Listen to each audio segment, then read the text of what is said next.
One man's dream is now a thriving same-day delivery business that serves hundreds of families. Through financing, mentorship, business networks, and market access, ABSA is helping businesses like Shark Express grow, create jobs, build futures, and deliver joy across Ghana. Behind Anthony's success isn't only hard work, it's having the right partner like ABSA. From funding to guidance, ABSA stands with entrepreneurs who dare to dream. We see your story and we invite you to write it with us. Your story matters. ABSA. Ghana is building. Ghana is moving. Ghana deserves the best. And now, world-class vehicles are being assembled right here at home. Welcome to Zondatech Ghana Limited, your one-stop automobile shop and proud operators of an impressive automobile assembly plant in Ghana. From heavy-duty trucks powered by global giant Sinotruck to premium SUVs and pickups, from Great Wall Motors and Cherry. From dependable light-duty trucks by Forland to world-class construction equipment from Shantui and Sanibu. Zondatech delivers topmost quality brands assembled in Ghana with affordable luxury you can trust. Built to international standards, supporting Ghanaian jobs, driving Ghana's industrial future. Whether you are expanding your fleet, building infrastructure, growing your agribusiness, or upgrading your personal drive. Choose strength. Choose quality. Choose locally assembled excellence. Zondatech Ghana Limited can be located at its headquarters in Tema. Call Zondatech Ghana Limited on 0501 772222 or 0501 773333. Zondatech Ghana Limited, proudly assembled in Ghana, driven by excellence.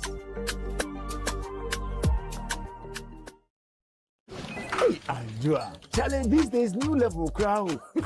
Where did you pass? Me, pass somewhere. I just switched for a better life. I switched for comfort. Look, your salary deserves better. Switch? Yeah. How do you mean? I switched my salary account to Fidelity Bank. Oh, okay. And that's my jackpot. I get higher loan amounts with lower interest rates, as well as personalized financial support. They gave me a loan to expand my side hustle. And the terms are just flexible. Wow. Your salary deserves better. Oh, my salary deserves better, Pa. You see the way you are smiling wide? Yes, I will switch and smile wider. Your salary deserves better. Switch to Fidelity Bank today and enjoy lower interest rate, car and home loan, personalized financial support, and a smile that lasts. Switch and smile wider. Fidelity Bank. Believe with us. If I believe with us, Fidelity. If I know I lay aside, Fidelity. You are listening to Citi 97.3 FM, the city's finest. There can be no other than 97.3. No need to change. Keep it tuned to Citi. You're number one. Don't look no further. We've got it all covered. Citi FM. Good morning. Good morning. Good morning. Good morning. Good morning. Good morning, my neighbor. Good morning to life. Good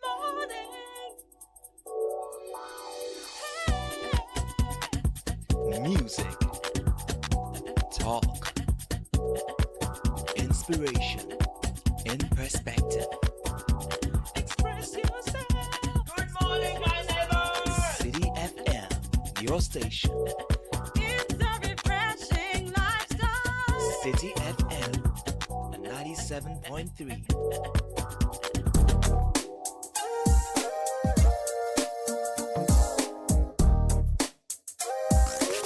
Unleashing the power of relevant radio. This is Citi 97.3. Citi 97.3. Kakra.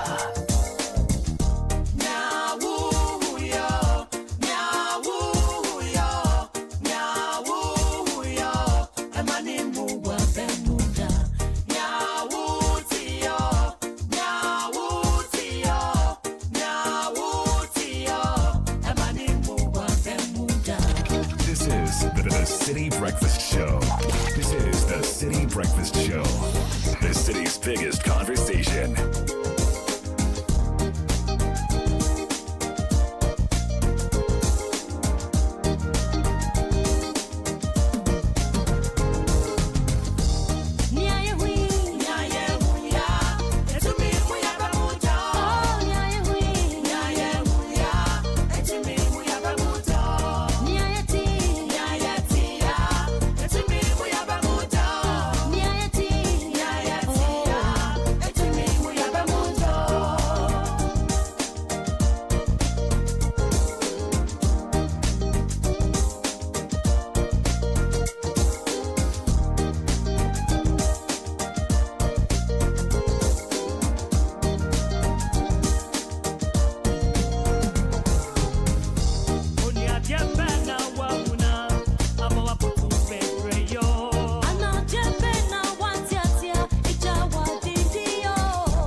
So their name is the Daughters of Glorious Jesus. A testimony of resilience, a testimony of commitment, faithfulness. Over 3.5 decades, still going strong. And what they're saying is, we will not be moved by what we see. For our light affliction, which is but for a moment, is working for us a far more exceeding and eternal weight of glory. While we look not at the things which are seen, but the things which are not seen. For the things which are seen are temporary, but the things which are not seen are eternal. So we shall not be daunted, we will not be disappointed. I mean, yes, things will make us a bit sad, but we will keep fighting, we will keep pushing, we will keep giving, we will keep living. And I think it's not good just for you, us on the show, it's for you as well. A great message. This morning, I'm picking business sense again from Citizen Experience, a reset for superior public and civil service delivery, written by Robert Hinson and Julius Deborah. And I'm on page 9. Citizen Experience is the new social contract. It is what the state owes every citizen in exchange for their taxes, their compliance, and their consent to be governed. And it is the most direct measure available of whether the state is keeping its side of the bargain or not. So Citizen Experience, that's why we appreciate your calls. That's why we love those emails. That's why we like those text messages. We may not read all on the same day, but we will definitely work with them. So whether it's DVLA and the service they deliver, passport office, or the roads ministry, or a hospital or a school, Citizen Experience is where the rubber meets the road.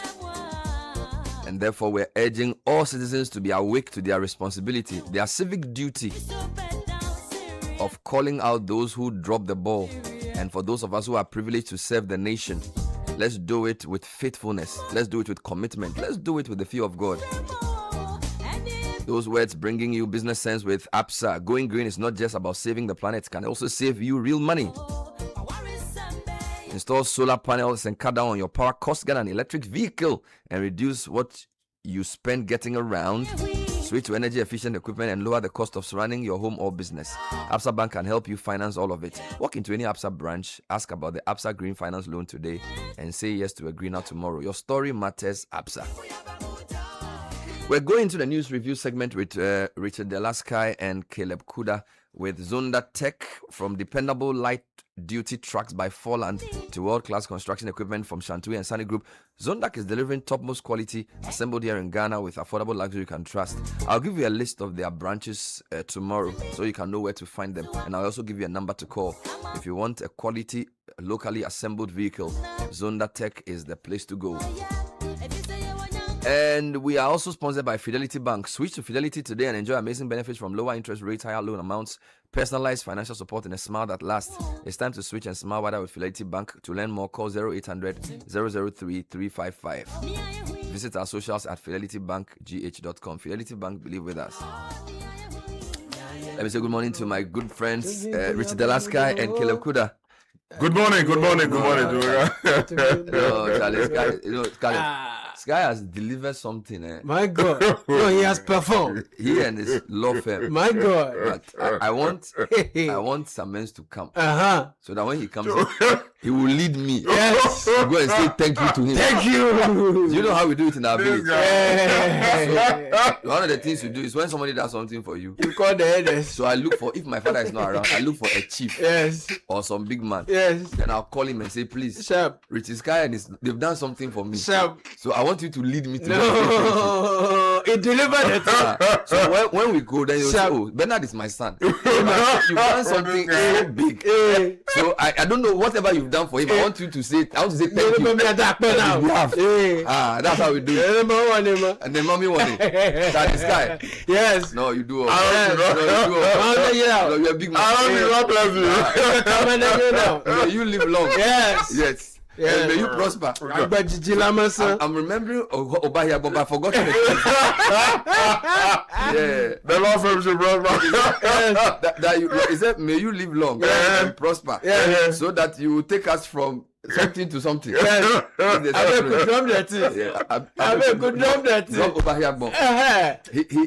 He was talking about the prosperity of a governor. Yes. Yes. No, play it for me. The Oshokwek. Yes. Osho Akbuduwevi. Yes, this is Guy. Osho Adolo. Osho Adolo. You're talking Odolorized. Political cinematography. Oh. I know you will recall that when the current governor was saddled with power, Edo State was a state of political dystopia. Edo State was a state of economic sirocco. Edo State was a state of infrastructural catastrophe. Oh my God. It was in perpetual vacation. Oh my Lord. People thought that government cannot work never again. in Edo State. Yes. By a rare combination. A rare combination. Political and economic Risorgimento. The current governor has modified. Oh my God. Let me say to you, the current governor, yes, sir. that I have the imprimatur to declare you a political avatar. Yes, sir. A political non-leave man. Thank you. You a political colossus. You a political parasite. May you have good hair. Yes, sir. So that you will continue your journey. Yes. From a terminus aqua. To a current governor. Oh.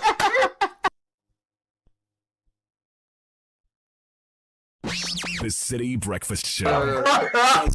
Noise. I was going to perform. A terminus aqua. A terminus aqua. Yesterday I was at a program and there were some Nigerians there. So when you introduce them, you have to introduce them well. Because after this, you can't just say ladies and gentlemen. No. So I added spices. Men of timber and caliber.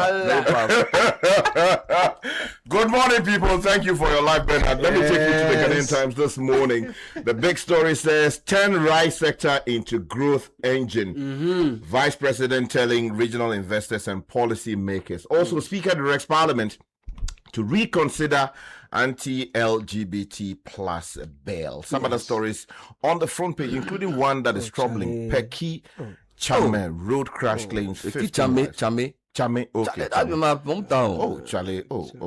15 people died on the street. 25 so 40 people. Oh, Charlie. Condolences. And yesterday there was another accident in the central region. Okay. 2 people also died. Oh, no. We've lost almost 1,000-something people between January and May. Yeah.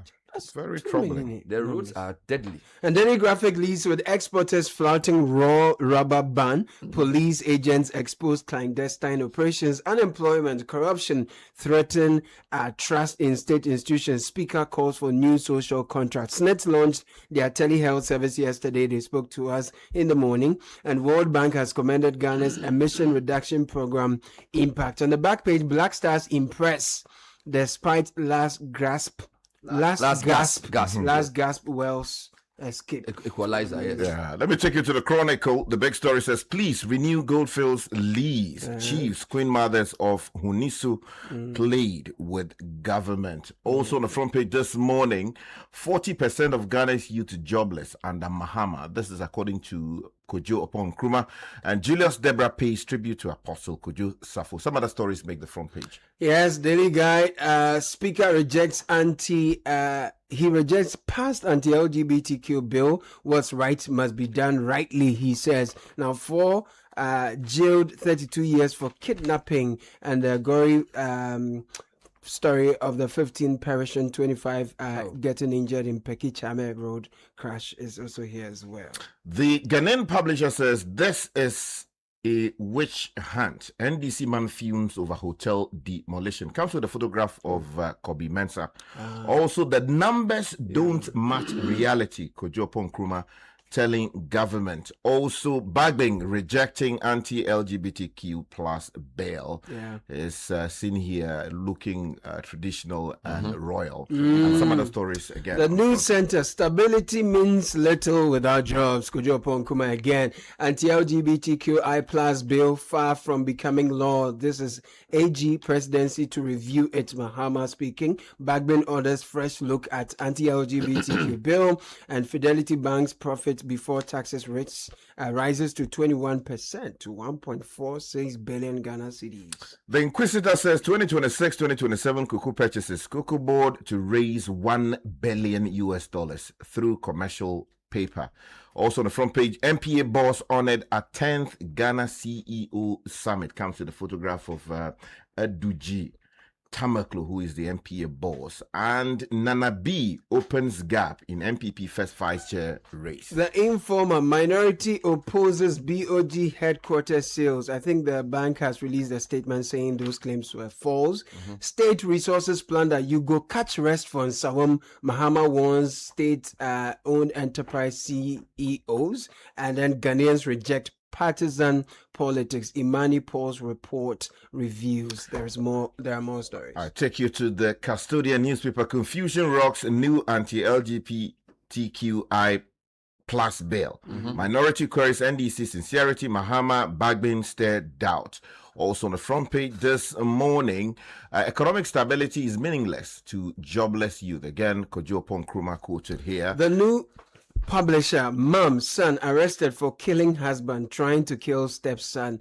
And the other story has an angry-looking minority leader, and it says majority leader, yes, looking at his boss. Yes, with his hands folded. He said, "Masa." The caption is "Leader versus Speaker. Nothing to reconsider. The Speaker cannot in any way reverse what has been done. What has happened has happened."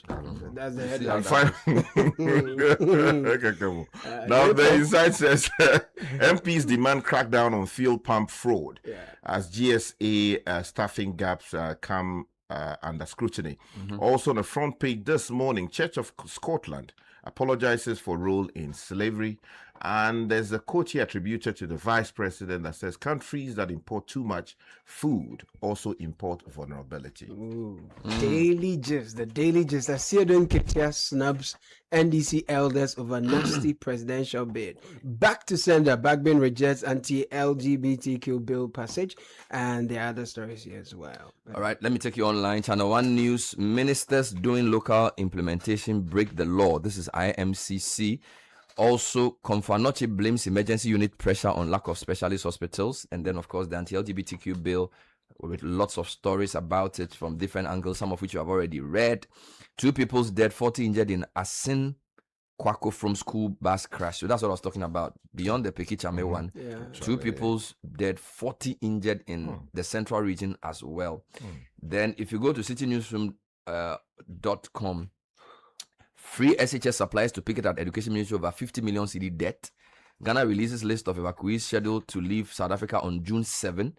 Meanwhile, the minority tells Ablakwa focus on evacuation, not PR. This is in relation to the evacuations. Pantan residents threaten election 2028 boycott over poor roads. Pantan, yes. Pantan people are not happy at all. Meanwhile, there are 2 more stories here. Operationalized Sewa Hospital and Afari Hospital to ease pressure on Confanoche, according to the PRO of the hospital. South Africa attacks are Afrophobia, not xenophobia. This is from a group called Africans Rising. If you go to the High Street Journal, there's a very interesting article. The future Ghana wants the trilemma, the LGBTQ debate, and lessons from China and Malaysia, written by Hine Ekukwapong, my good friend. Okay. Also, successive governments turn flood control into a PR exercise while Accra keeps drowning. It's another article there.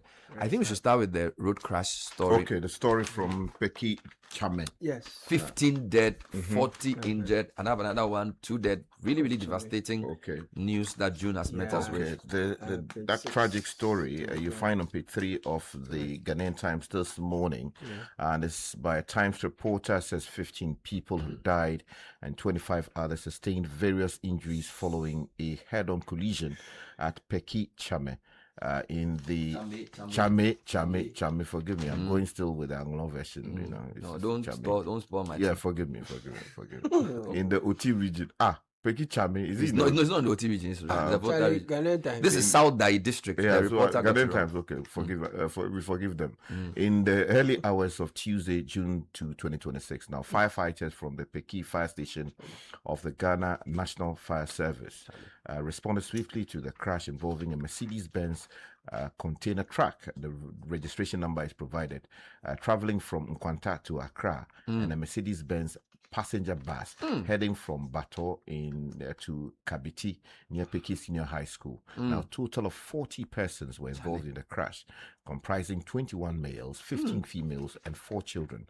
Rescue personnel extricated 25 injured victims, including 23 adults and 2 children who were crushed by the collision, and subsequently they rushed them to the hospital. Did they mention the time the accident occurred? Was it dawn? Was it because that road? The problem is that there's no light. Oh, okay. And there's no markings on the road as well. So the problem is the road has been. They just said early hours of. So you see, the road has been done. So people speed. There are parts still being worked on, but because there's no street light and no road markings, you may not even know where you are.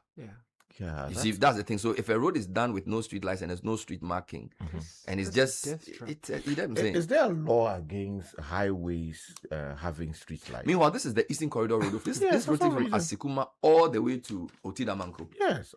It takes you to Pando and all those places. Meanwhile, 2 pupils of Alice Elite Academy, a preparatory school at Asin Edubiase in Asin South of Central Region, have also lost their lives in a tragic accident involving a school bus. The deceased, a boy and a girl, ages ranging between 3 and 5, were among more than 40 people traveling in a Mercedes-Benz Sprinter. So you see the same 2. Have you noticed the Mercedes-Benz Sprinter bus? Again, this Voxiv debate, if you have a bit of history, we retrofit a lot of non-passenger vehicles and use them for passenger vehicles, and it leads to a lot of accidents. This Mercedes-Benz Sprinter registration number provided when the accident occurred on the Asin Kwafokrom Homahun Road. According to information, the bus veered off the road, plunged into a river after the driver reportedly lost control of the vehicle. MTTD of Central Region said 40 people were injured, rushed to a nearby health facility for treatment. 22 were transported to St. Francis Xavier in Asin Fosu, 18 taken to Asin Edubiase Health Center. All the 40 people received treatment and have since been discharged, handed over to their families, but 2 of them died. The police said they are investigating. This is all that happened. After this, tomorrow we won't talk about it again. Caleb, what do you have?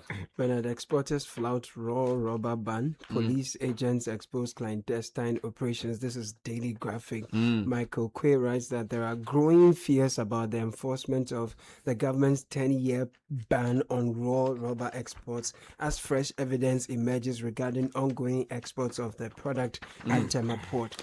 Further evidence has shown exporters moving raw rubber to Tema Port in particular, under the guise of exporting Ivorian-sourced raw rubber, albeit covered by suspicious documentation. Our reliable police sources confirmed to the Daily Graphic that a 40-foot truck bearing the registration number is provided here and loaded with raw rubber was intercepted last Saturday at the Biriwa barrier near Mankesim on the Cape Coast Winneba Highway leading towards Accra. So more details on these three. Okay, let me take you to the custodian because there's some confusion in Parliament over what the true state of the LGBTQI bill is.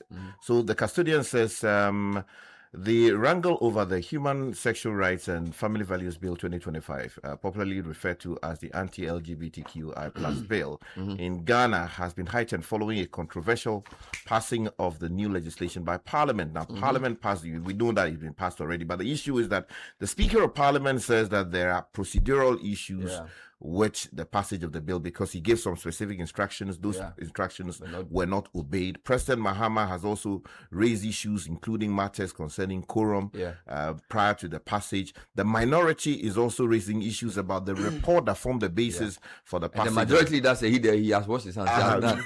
So it's like a four-way issue. Speaker's concerns, president's concerns, minorities' concerns, and then the majority's view. So it's going to be very interesting. Indeed, yesterday, Eyewitness News interviewed the majority leader and also interviewed the head of the Africa Center for Parliamentary Affairs, Dr. Draman, who says he believes that from the way things are going, the bill could even go to court from all indications. So the Africa Center for Parliamentary Affairs has cautioned that the bill you just referred to could face legal challenges in court amid ongoing debate over parliamentary procedures and questions about quorum during the passage. He was speaking on the reformatted Eyewitness News with Omaru Sanda Amadu yesterday. It was a very good interview. All right, let me take your attention to the Herald newspaper. Away from the major headlines, an important story here. Government to tie rice imports to local production in major policy shifts. So the government of Ghana is preparing to link rice import permits directly to investment in the country's own rice farms and mills. A policy shift that the Ministry of Food and Agriculture hopes will accelerate progress towards self-sufficiency and trim a growing import bill. The new regime was announced by the Minister of Agriculture, Eric Opoku, at the West African Rice Investment Roundtable in Accra, organized in partnership with the World Bank, ECOWAS Commission, and the African Development Bank. I'm sure that's where the Vice President said that importing food is importing vulnerability. I was there yesterday. She was the guest speaker, and basically, this is a group of West African countries saying that we eat so much rice, we do jollof wars, but we've not been able to produce enough rice to feed ourselves. It's a disgrace that from Senegal to Nigeria to Ghana, we keep importing rice from Vietnam and all those places with all the waters we have. So the leaders are saying they will now make sure that before you import, you produce. Let's hope they operationalize it. The story you're talking about, you find it on the front page of the Insight newspaper. If you're interested, grab a copy of the paper. Sky, take me to the South Africa situation where we are told the Ministry of Foreign Affairs is releasing a list of evacuees scheduled to leave South Africa on June 7. Ghana's High Commissioner in South Africa has released an official list of the second batch of evacuees scheduled to return home on Sunday as part of the ongoing voluntary evacuation exercise for Ghanaian nationals. Then announcement comes after the mission temporarily suspended registration for the program to enable the process and verification of large numbers. And they now give some other details about this, that those who want to come to Ghana have to go through some process to be brought back home. Okay, Bernard, I want to draw your attention to this story on the front page of the Chronicle newspaper. You do know that Goldfields has been in the news. Matters having to do with, what do you call it? The Takwa mine. The Patakwa mine, which some people believe that we should not renew the lease because of what's happening in South Africa. Well, the story in the Chronicle is saying that the people of the area are insisting that Ghana needs to renew the lease agreement. For some reason, I'm not finding the story. Chiefs and Queen Mothers of Unisu are pleading. I'm sure it's on a different page, but the headline tells the story, right? Basically, that's what they are saying. I can't find the story. Maybe it's somewhere there, but maybe my eyes not. There's a very interesting story in the Herald front page. Mahama rejects third-term push at closed-door meeting with NDC elders, reassures them of his exit plan. Who is pushing for the third term? According to the story, President Mahama has once again ruled out any attempt to seek a third term in his office, reiterating his commitment to Ghana's constitutional two-term presidential limit during a high-level meeting with NDC Council of Elders. The Herald has gathered that the president restated his position at an emergency closed-door meeting with the influential advisory body at the Flagstaff House on Friday, May 29, shortly before he made his UK trip. Sources familiar with the meeting said President Mahama used the occasion to put to rest persistent speculation about the possible third-term bid, a subject that has generated considerable debate within sections of the ruling party.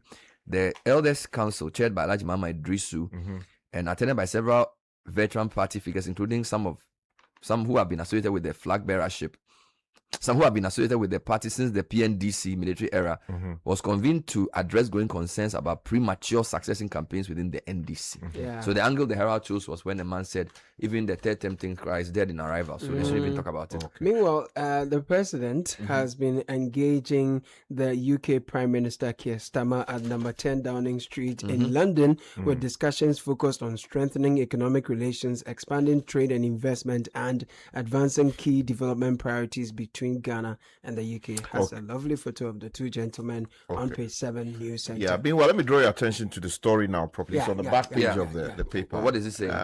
It's from Kwesi Alfred Adams in Hunisu. Says the chief, Queen Mother, and people of Hunisu in the Western region have thrown their support behind the renewal of Goldfields Ghana's mining license, citing the company's significant contribution to socio-economic development of host communities over the years. Now, speaking at a press conference at Hunisu, the chief of Hunisu, Nana Mvida, called on the government of Ghana to renew the mining lease of Goldfields, which is due to expire on April 27 next year. For additional you do know that some people are tying and this is not the government, people are tying this non-renewal to the xenophobic attacks. So there's a lot of discussion around this. If you go to, for example, citynewsroom.com, there's a story there that a group called Africans Rising, a Pan-African movement, has condemned what it describes as a recent surge in anti-African violence in South Africa. Insists that the incident should be characterized as Afrophobia rather than xenophobia. The group made the remarks at the press conference in Accra on Tuesday, where it called for a stronger continental response to attacks targeting African migrants in SA. Leader of the Economic Fighters League, Ernesto Yeboah, who spoke at the event, argued that the pattern of violence shows Africans are being specifically targeted rather than foreigners in general. And of course, we will discuss this later. Yeah, Bernard, there's a start story. Tatale Sanguli District Roads engineer dies after bee attack. This is on Channel 1. Yeah, Channel 1 newsonline.com. It says that the Tatale Sanguli District of the Northern Region was thrown into a state of shock on Monday, June 1, following the death of a district roads engineer after a swarm of bees attacked workers engaged in a road improvement project under the DRIP program. According to reports, the workers were carrying out road construction activities on the Tatale Sanguli Road when a swarm of bees suddenly emerged and attacked the team. They disrupt the bees ecosystem? Did they, sometimes you cut some trees or something, maybe they affected the bees. So it says they were working when the swarm of bees suddenly emerged and attacked the team. That's what I'm asking. Maybe where the road is they could have encroached on the, for nature and animals and creatures, when you encroach upon their territory. Final one, residents of Pantang Village in Ghana East have threatened to stage a demo and boycott 2028 election over the deteriorating state of their roads. According to residents, the roads have become nearly impassable, particularly during the rainy season due to alleged encroachment of the Dakobi River by private developers. You should visit that place. They claim the encroachment has altered the river's natural course, causing erosion and weakening sections of the road along the Dakobi stretch, thereby worsening access to the community. They told City News, speaking of City News, residents accused the Ghanaian Municipal Assembly and the La Quantanan Madina Municipal Assembly, which share jurisdiction around the river, of issuing permits for developers to despite the environmental infrastructure consequence. This guy is a very big issue. Yeah. I think we need to seriously look into it. We'll leave it here for now and say a big thank you to Richard Sky and Caleb Kudah. City Business News with Netile Neti Ajaho is next. The Citi Breakfast Show. Rise above the noise. Join the conversation on the Citi Breakfast Show on Facebook at facebook.com/Citi97.3, Twitter at twitter.com/Citi973, and Instagram at instagram.com/Citi973 with the hashtag CitiCBS. This is the Citi Breakfast Show, the city's biggest conversation.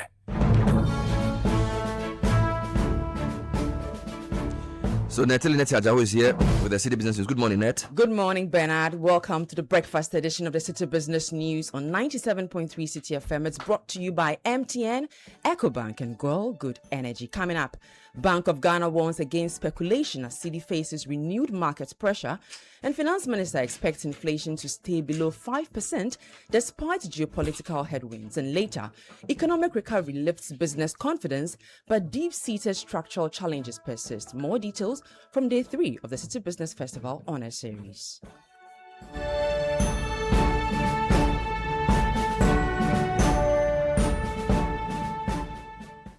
Let's settle for the details now. The recent stability enjoyed by the Ghana business environment could face significant headwinds from exchange rate pressures and escalating tensions in the Middle East.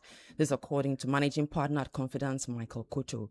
Speaking on day 3 of the Citi Business Festival Honor Series on the topic, The State of Businesses in Ghana, Opportunities and Realities in 2026, he identified currency volatility and geopolitical developments as among the most critical risks businesses should monitor despite improving macroeconomic conditions. He noted that while inflation has eased, interest rates have fallen and economic growth has strengthened.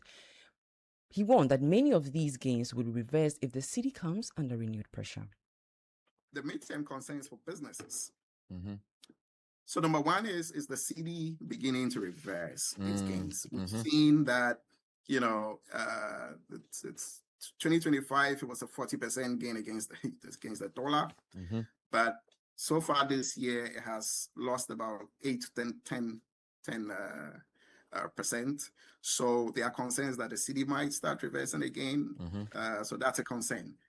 The Middle East conflict, the Iran-US-Israel war and global oil prices, that's a huge one. I spoke about energy cost.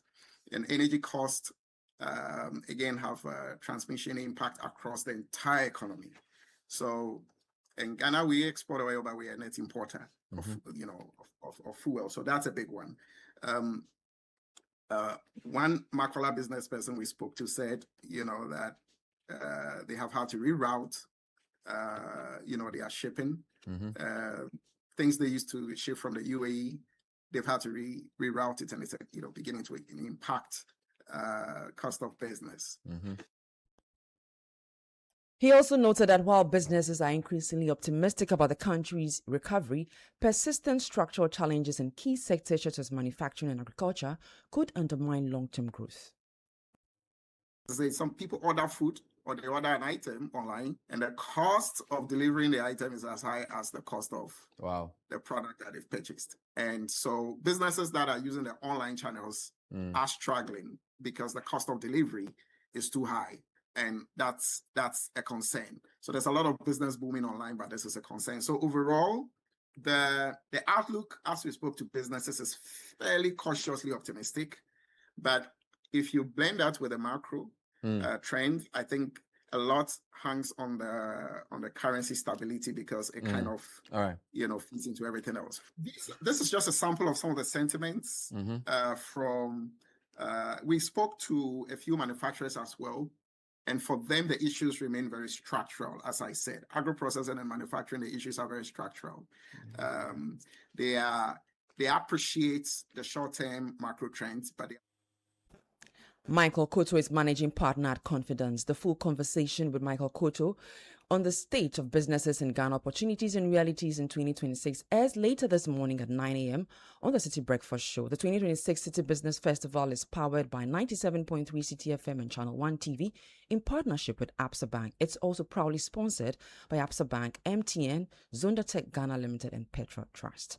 Now, still on the local currency, the Bank of Ghana has defended the underlying strength of the cedi, urging market participants to refrain from taking speculative positions against the local currency.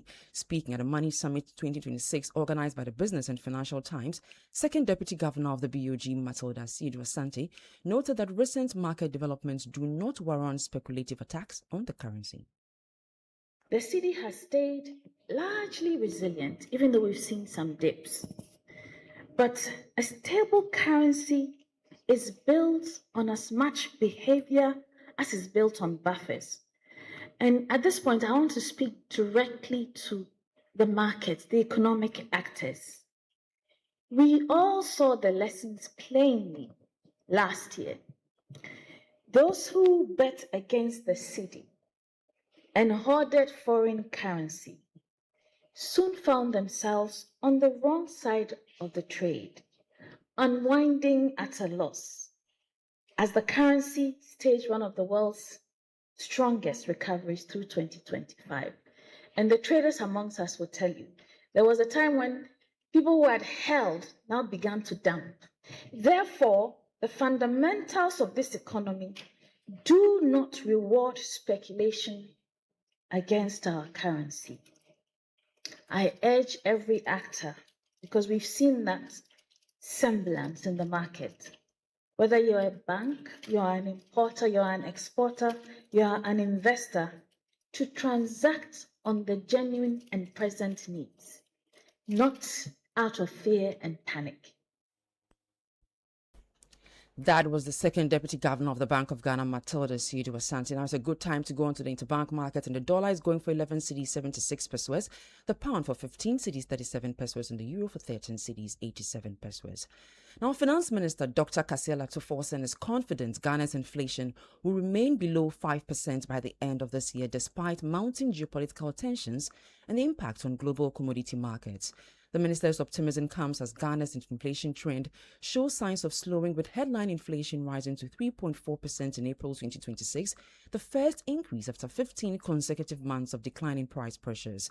Although acknowledging that recent geopolitical tensions have interrupted the country's disinflation path, he maintains that Ghana remains well positioned to withstand external shocks and keep inflation within its target range. He was speaking with international news agency Bloomberg. The conflict poses conflict on the price of petroleum product, and then impact on the, most importantly, fertilizer and supply chain. Availability isn't a concern to us at the moment. I think the challenge has to do with price increases. The good news is that in Ghana, we do not have subsidies on petroleum product. But the good news is that we had built some significant reserves. And so the reserves position is the country is able to support the purchases of this product through United States dollars by making the central bank making available United States dollars. And our gold production is also going up, and gold prices is also very high. And so Ghana is in a comfortable position to be able to withstand those shocks. Where I think we may see a bit of pressure will be on the back of inflation. We expect that inflation may inch up. Today is about 3.4. I still think we'll be better off, and I don't think the country's inflation will exceed 5% by the end of the year. Because our major exports are doing well. Cocoa, yes, dipped, but the cocoa price has started going up. Oil, we're also an oil exporter, and so foreign exchange, we're also getting something back in terms of foreign exchange coming into the country. Dr. Samuel Attah-Mensah is the finance minister. Now, government has identified approximately 500,000 acres of land currently under rice cultivation through an advanced satellite-based mapping exercise to attract investment into Ghana's rice sector. Speaking at the West Africa Rice Investments Roundtable, Minister for Food and Agriculture Nik Amarteifio said the initiative is to provide investors with reliable data and reduce uncertainty in agricultural investments. We have commissioned advanced satellite-based geospatial mapping to identify, delineate, and characterize rice-suitable land nationwide. The full expanse we will need to reach self-sufficiency.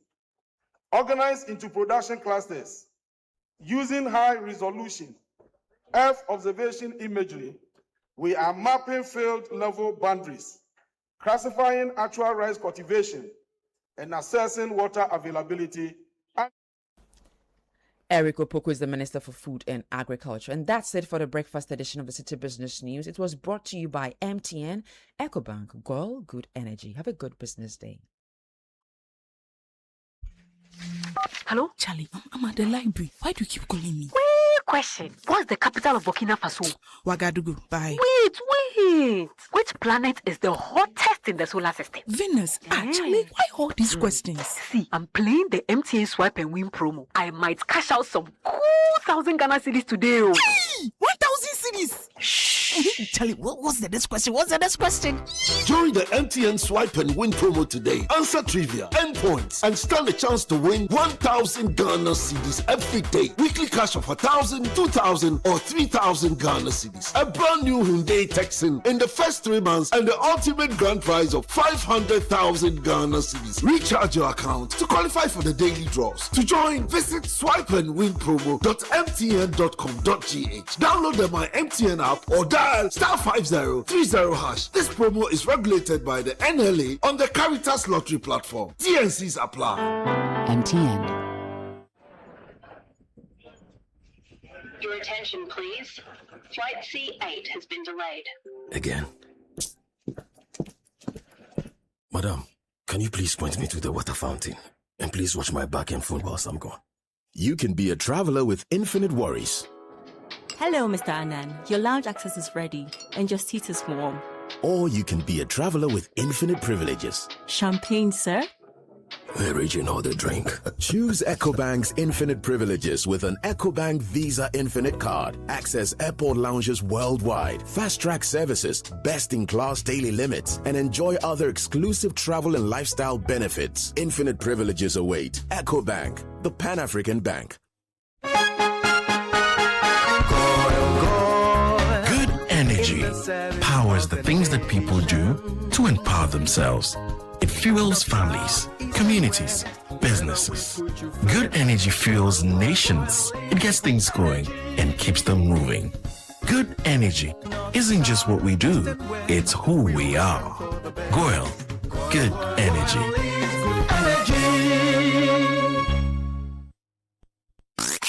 Unleashing the power of relevant radio. This is Citi 97.3. The Citi Breakfast Show. Rise above the noise. L to the L to the L to the L. Hey.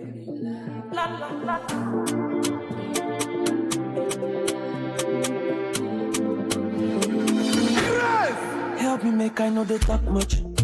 I wanna be concise. We want to accommodate. Come make I be your bike. Working from 9 to 5. You go like my hand design.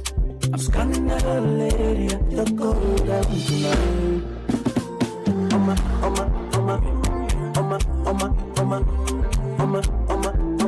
They on my mind. It's 14 after 7. Natalie Nete served as the breakfast edition of the Citi Business News this morning. Thank you always to Goyle, EcoBank and MTN for helping us bring you the Citi Business News. Goyle says if you're looking for quality fuel that gives your engine smooth performance, don't look any further. Goyle Super XP is of premium quality and gives you the correct choice when buying regular fuel. It's fortified with a special additive that gives longevity to your engine, makes your engine perform to the max using minimal fuel that takes you further. So as you journey the road, look out for Goyle stations and fuel up your vehicle with quality you can trust. Goyle, good energy. Now, the board of directors of EcoBank Ghana wishes to inform shareholders that dividends will be paid for the 2025 financial year following a strong financial performance in EcoBank Ghana PLC's commitment to delivering value to its shareholders and maintaining a resilient financial position. Shareholders are therefore reminded of the annual general meeting scheduled for Wednesday, 17th June 2026 at the EcoBank head office, Ridge, Accra. The meeting will also be streamed live at ecobankghagm.com. Key highlights will include approval of financial statements, dividend declaration, and other statutory business. We look forward to engaging our shareholders at the upcoming AGM. EcoBank Ghana PLC is delivering value backed by strong financial performance. EcoBank, a better way. EcoBank, a better Africa. Now, MTN says, listen, you know how we do it. When you cross over, we day with you. You graduate, we day with you. Your big win, we day your side. New arrival, and kasa. People will dust you giddy giddy, and that's exactly what's happening with MTN for you. People upgrading to 4G, and trust me, the powder is flying everywhere. Grab the brand new HMD Act for just 899 Ghana cedis. Enjoy free 2.5 gigabyte data every single month for 6 months. New phone, fast 4G, nice pictures, free data, more social media every month. Also, visit any MTN service center and dealer shops nationwide to grab your HMD Act today. Edwin Kofi is in the studio with Kickoff. He'll be telling us what actually happened with the Black Stars while men slept. Black Stars did something. My God.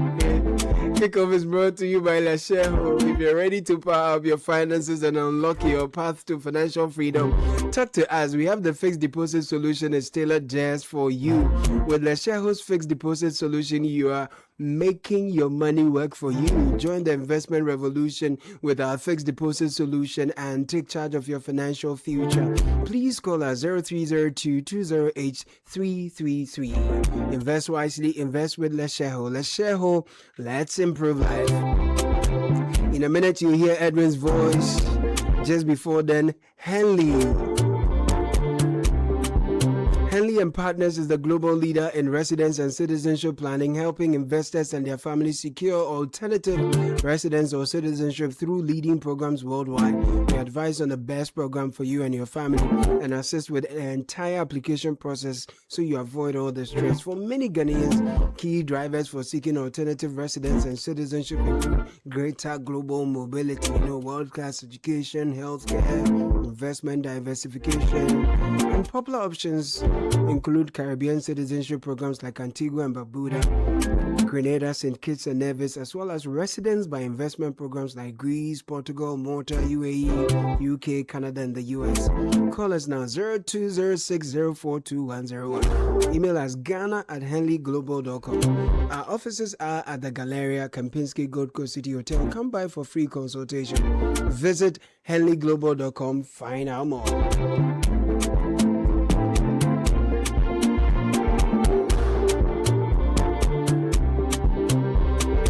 Edwin, welcome to the studio.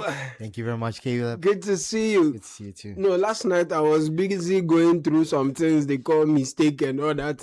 By the time I realized, they say we have done some mistake with our Black Stars. Was there a mistake necessarily? Well, not necessarily. Okay. The Black Stars drew 1-1 with Wales last night, and it was an improved performance from what we saw. And Otuado still not the best though. Otuado.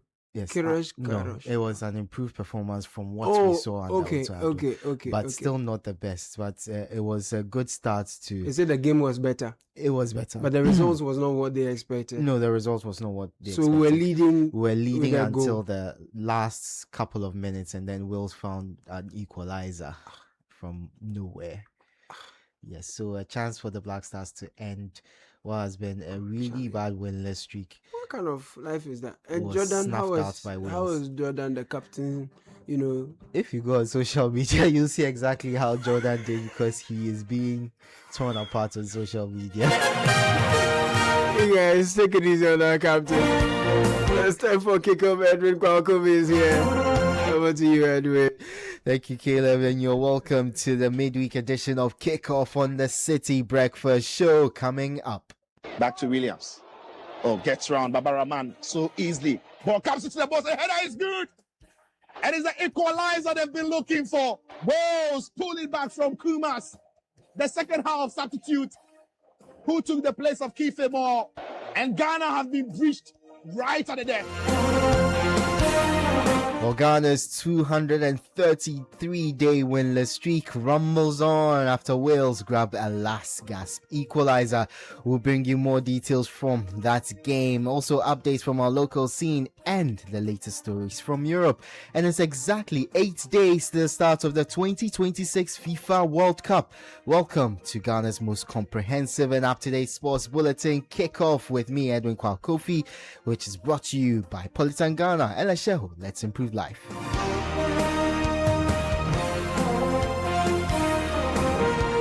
Good morning. Let's start off with the Black Stars, and they were forced to settle for a 1-1 draw against Wales at the Cardiff City Stadium on Tuesday in their final preparatory match ahead of the 2026 FIFA World Cup.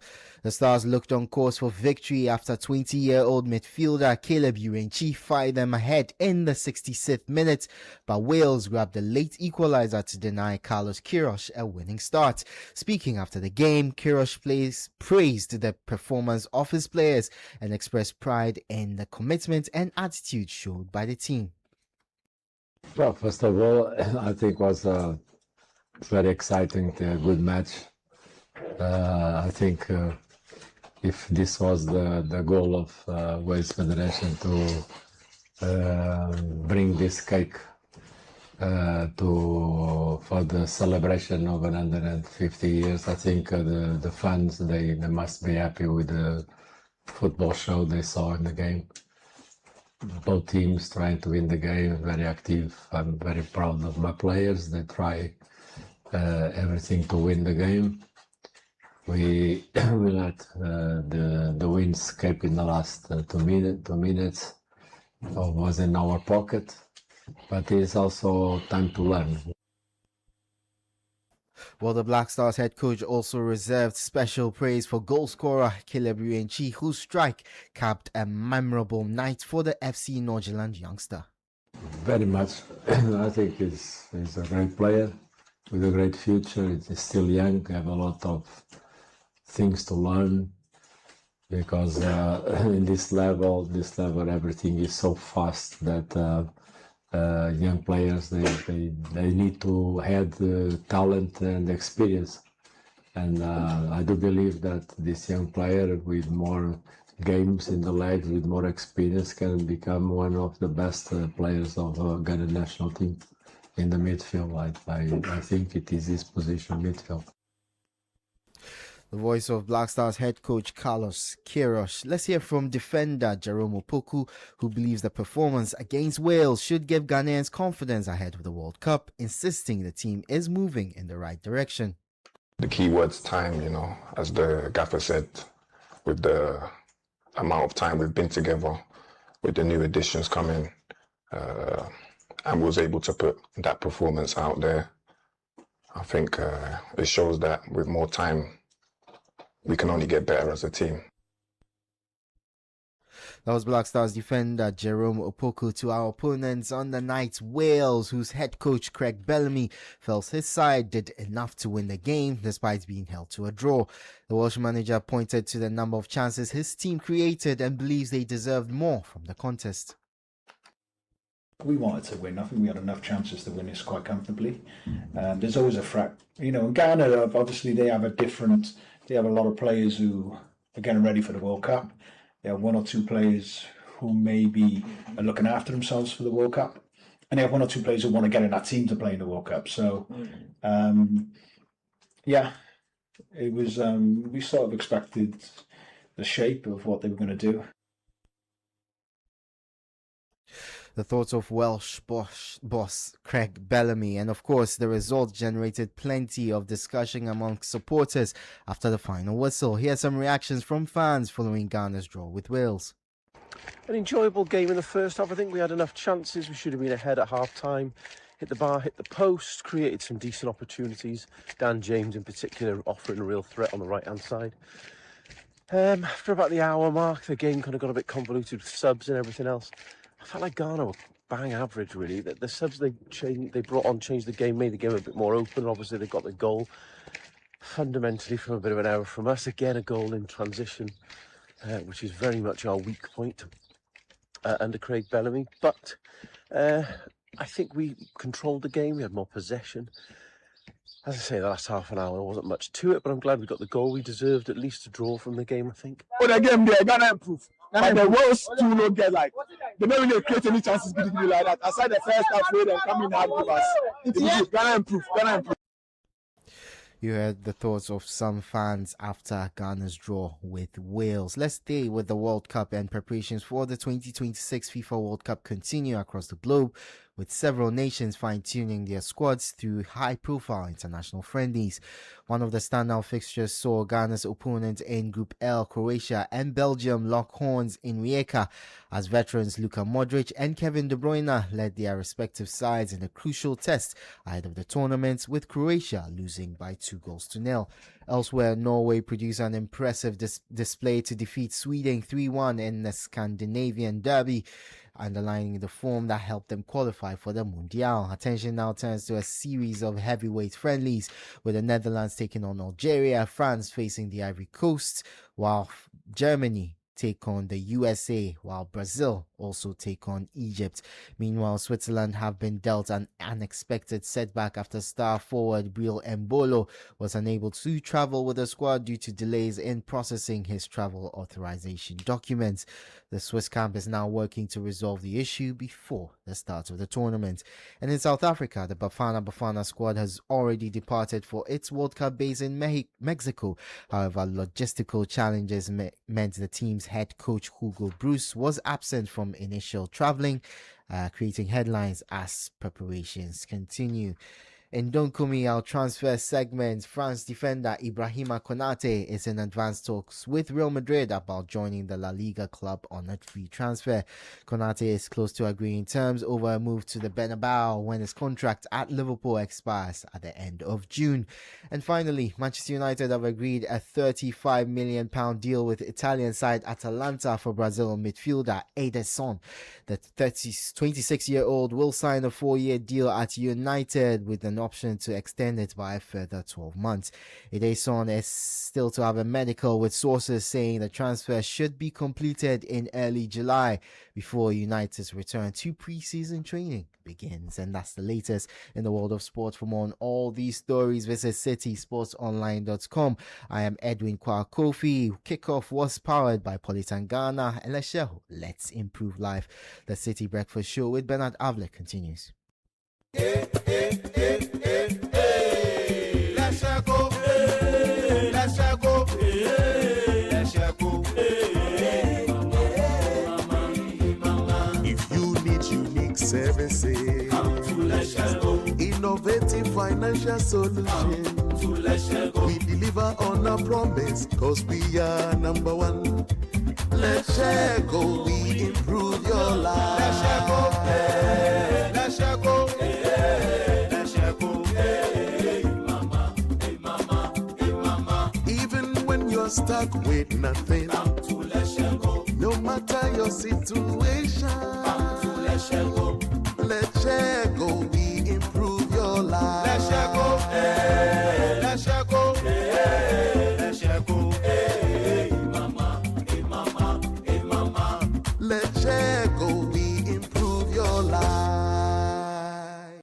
It's Betway's 10-year birthday celebration, and we've decided it's your 10. Even if you're an old friend who hasn't visited Betway in a while, log in and have a look in your account. We may have left a birthday gift there for you, because when it's time to celebrate, we're inviting everyone. Here's to the next decade. It's your 10, only at Betway. Terms and conditions apply. Bet responsibly. Not for persons under 18. Regulated by the Gaming Commission of Ghana. Betway. Get way more.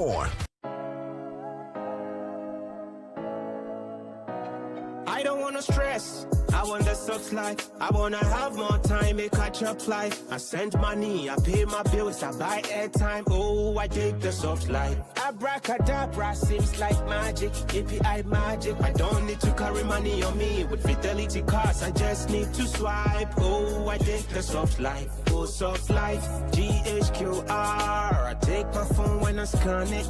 Payment complete, Fidelity RP so sleep. Oh, I dig the soft life. Say hello to Kuku at the chatbot. Yeah, she's gonna simplify your digital banking. Fidelity digital banking, the new dimension. Dig the soft life. Modege, listen modege.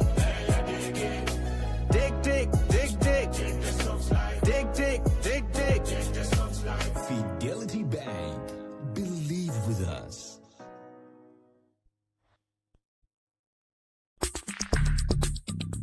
Join the conversation on the Citi Breakfast Show on Facebook at facebook.com/Citi97.3, Twitter at twitter.com/Citi973, and Instagram at instagram.com/Citi973 with the hashtag CitiCBS.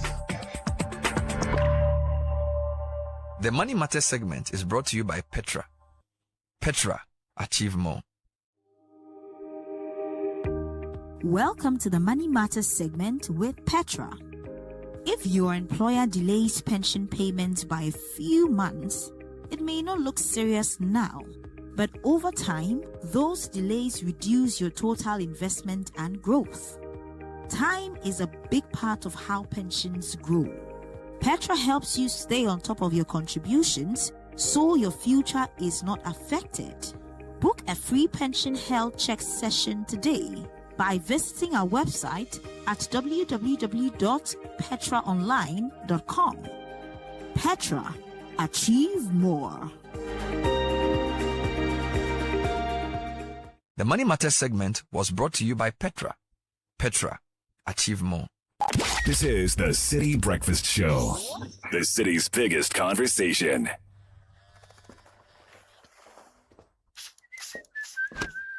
Charlie, dream I'm nice. I get some serious meeting. Allah, motion. But Charlie, no credit today. Oh, but you relax. More day. Hey, what funny. Yes, so I borrow small, sort myself out, I pay back. We move.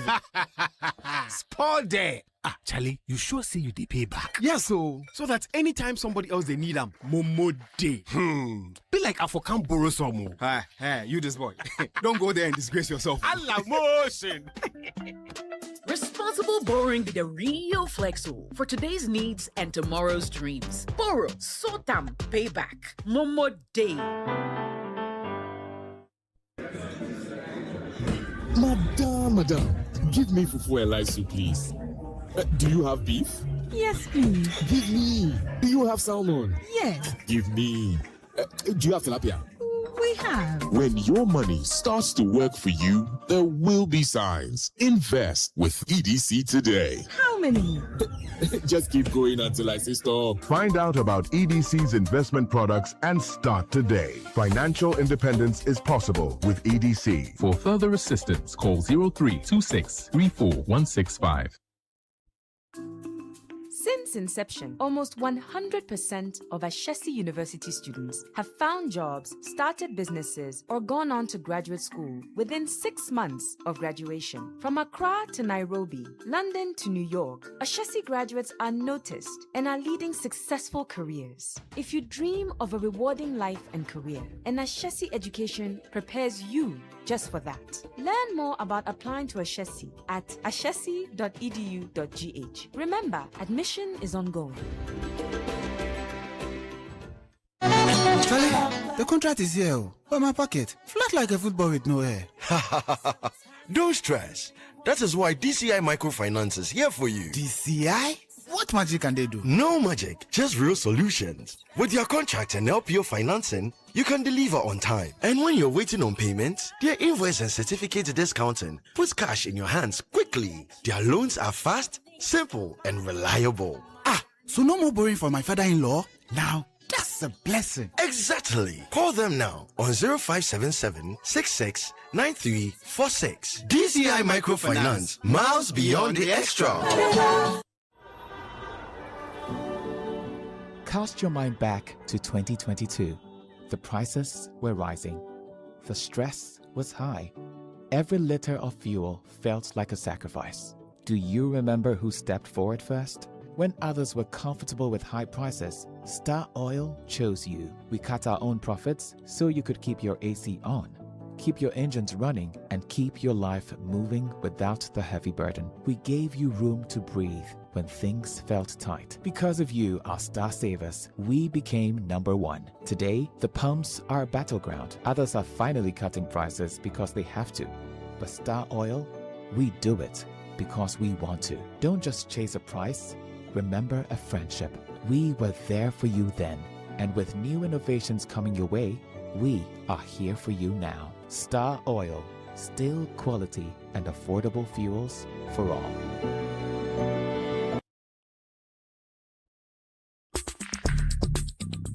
Join the conversation on the Citi Breakfast Show on Facebook at facebook.com/Citi97.3, Twitter at twitter.com/Citi973, and Instagram at instagram.com/Citi973 with the hashtag CitiCBS. The Citi Breakfast Show 97.3 Citi FM. GCB Bank is making business simpler, faster, and smarter with digital solutions designed for every business. Run payroll, make vendor payments, and approve transactions on the go with GCB Bank online banking. Pay bills, school fees, and buy forms instantly with GCB Pay. For importers and exporters and corporates, GCB ePay, customs duty, and institutional payments, fast and secure. We also have debit, prepaid, and ready cash cards. Always digital, always GCB. Call 0308047998. GCB, your bank for life. Translight Solar is here to help you manage your power availability, accessibility, and affordability. You consistently get reliable power every single day, no interruptions, no surprises. Our smart solar solutions are designed to keep your lights on, your appliances running, and your operations moving while helping you cut down electricity costs. We're offering exclusive installation discounts starting at 34,000 cedis with flexible payment options. Go to translightsolar.com or call 0256040838. Translight Solar, reliable power, total peace of mind. Shine your eye when you receive urgent emails or messages about your bank account. Fraudsters create fake websites, then that looks exactly like your bank's. Same logo, same color, same design. They may even send you a link asking you to verify your details or risk losing access to your account. Once you enter your information, they take control of your account. Before you click, check the link carefully. Some fake links may appear genuine at first glance, but contain slight differences such as extra letters, missing letters, or differences, or numbers replacing words. Others may use long, confusing web addresses or shorten links that hide the real website. Never click suspicious links. Instead, quickly visit your bank's official website for information or contact the bank directly. Shine your eye, spot the fraud, stop the fraud.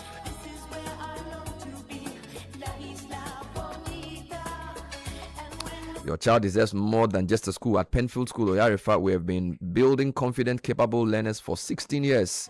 We are a co-educational day and boarding school running from creche through senior high school.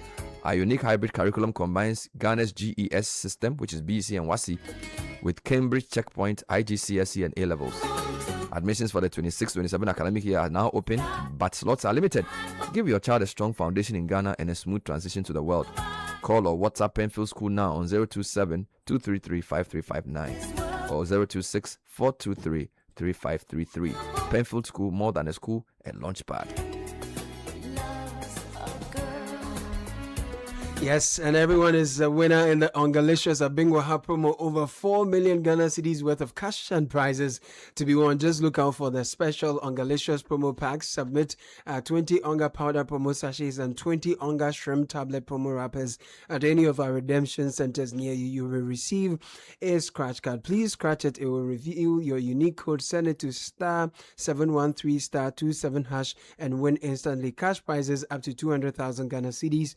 Deep freezers, smart TVs, kitchen appliances, and more, all up for grabs. This promo ends on the 15th of July, so hurry, do not miss it. And in a world moving towards sustainability, Super Sem Cement is leading the way with LC3 technology and eco-friendly innovation, making us Ghana's best choice. Choose Super Sem Super Fast. It's 32.5 hour grain. Use that for plastering, mortar, screeding, and block laying. Use our heavy-duty Super Sem Super Power 42.5 hour grade for durable foundations, coastal works, and high-rise structural works. Super Sem Cement dries fast, is waterproof, and it prevents moisture damage and powdery walls. Call us today, 0553 060517. Available at all leading building material outlets across Ghana. Super Sem, build your dream.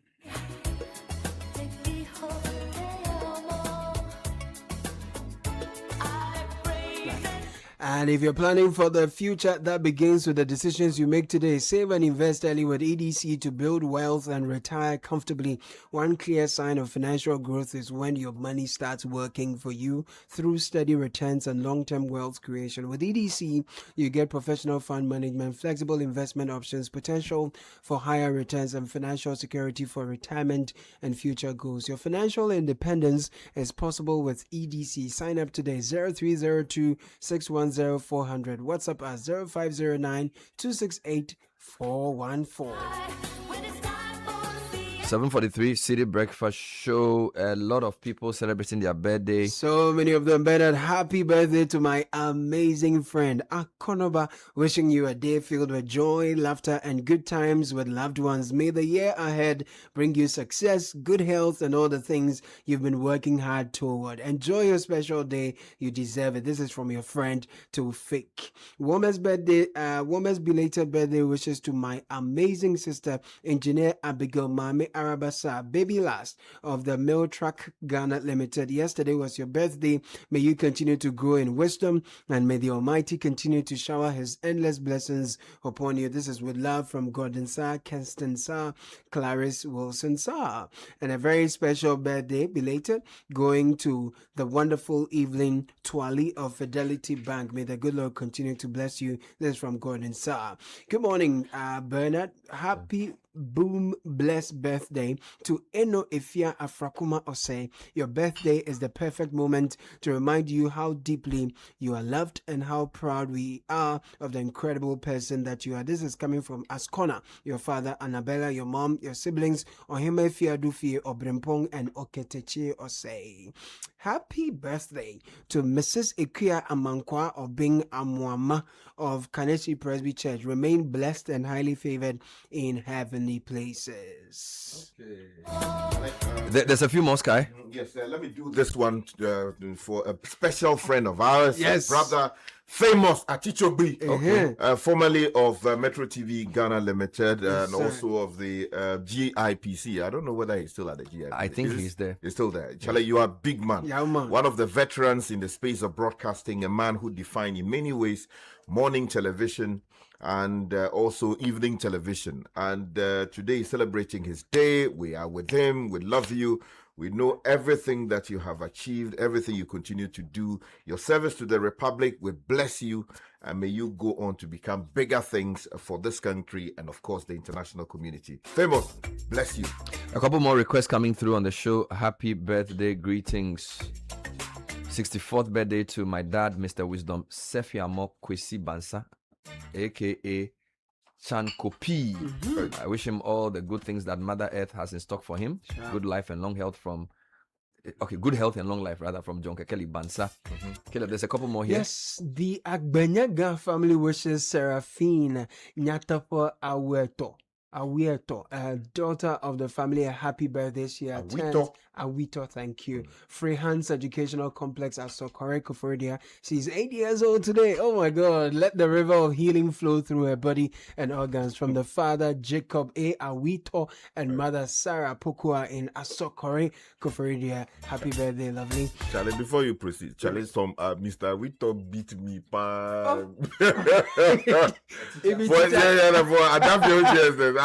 hope that is not. Every morning, better, Charlie. Mr. Wito, every Monday morning. President say 9 by 9. Charlie, Mr. Wito was sweeping us left, right, center.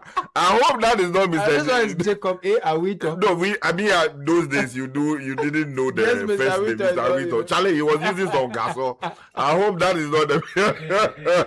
Right, morning team. Happy birthday to Mr. Richard Trineboa Abuaje of PCG Peace Congregation. Ekwapime Kurupong from your wife and kids as well as Mr. and Mrs. Harrisonado. Sir, may the Lord widen your tentacles. Belated birthday to Reverend William Kojo Amaka of Presbyterian College of Education. A brief from your wife and the kids. Papa, continue to soar. Happy birthday to my dear husband, Peter Ni Ankra Maya Hyde, Ostek Ghana Limited. Thank you for being an amazing husband, father, and source of strength to our family. This is from Mama Bear, Beatrice Maya Hyde of Ecobank Ghana, Medina Central Branch, and your two soldiers, Brian and Sean. Let me do this quick one for Godwin Sa of Access Bank. So my way. Final one. Kindly wish our daughter Eresi Mensma Okunyin Famiyabo a happy birthday. Wishing you grow, learn, and brighten the world over the last 8 years. Watching you grow, learn, and brighten the world over the last 8 years has been our greatest joy. You bring us so much laughter, and we are grateful for your wonderful sense of humor and your smile that truly lights up every room. From your dad, Old Bob, your mom, Beckios, and your sister, JJ, from the UK.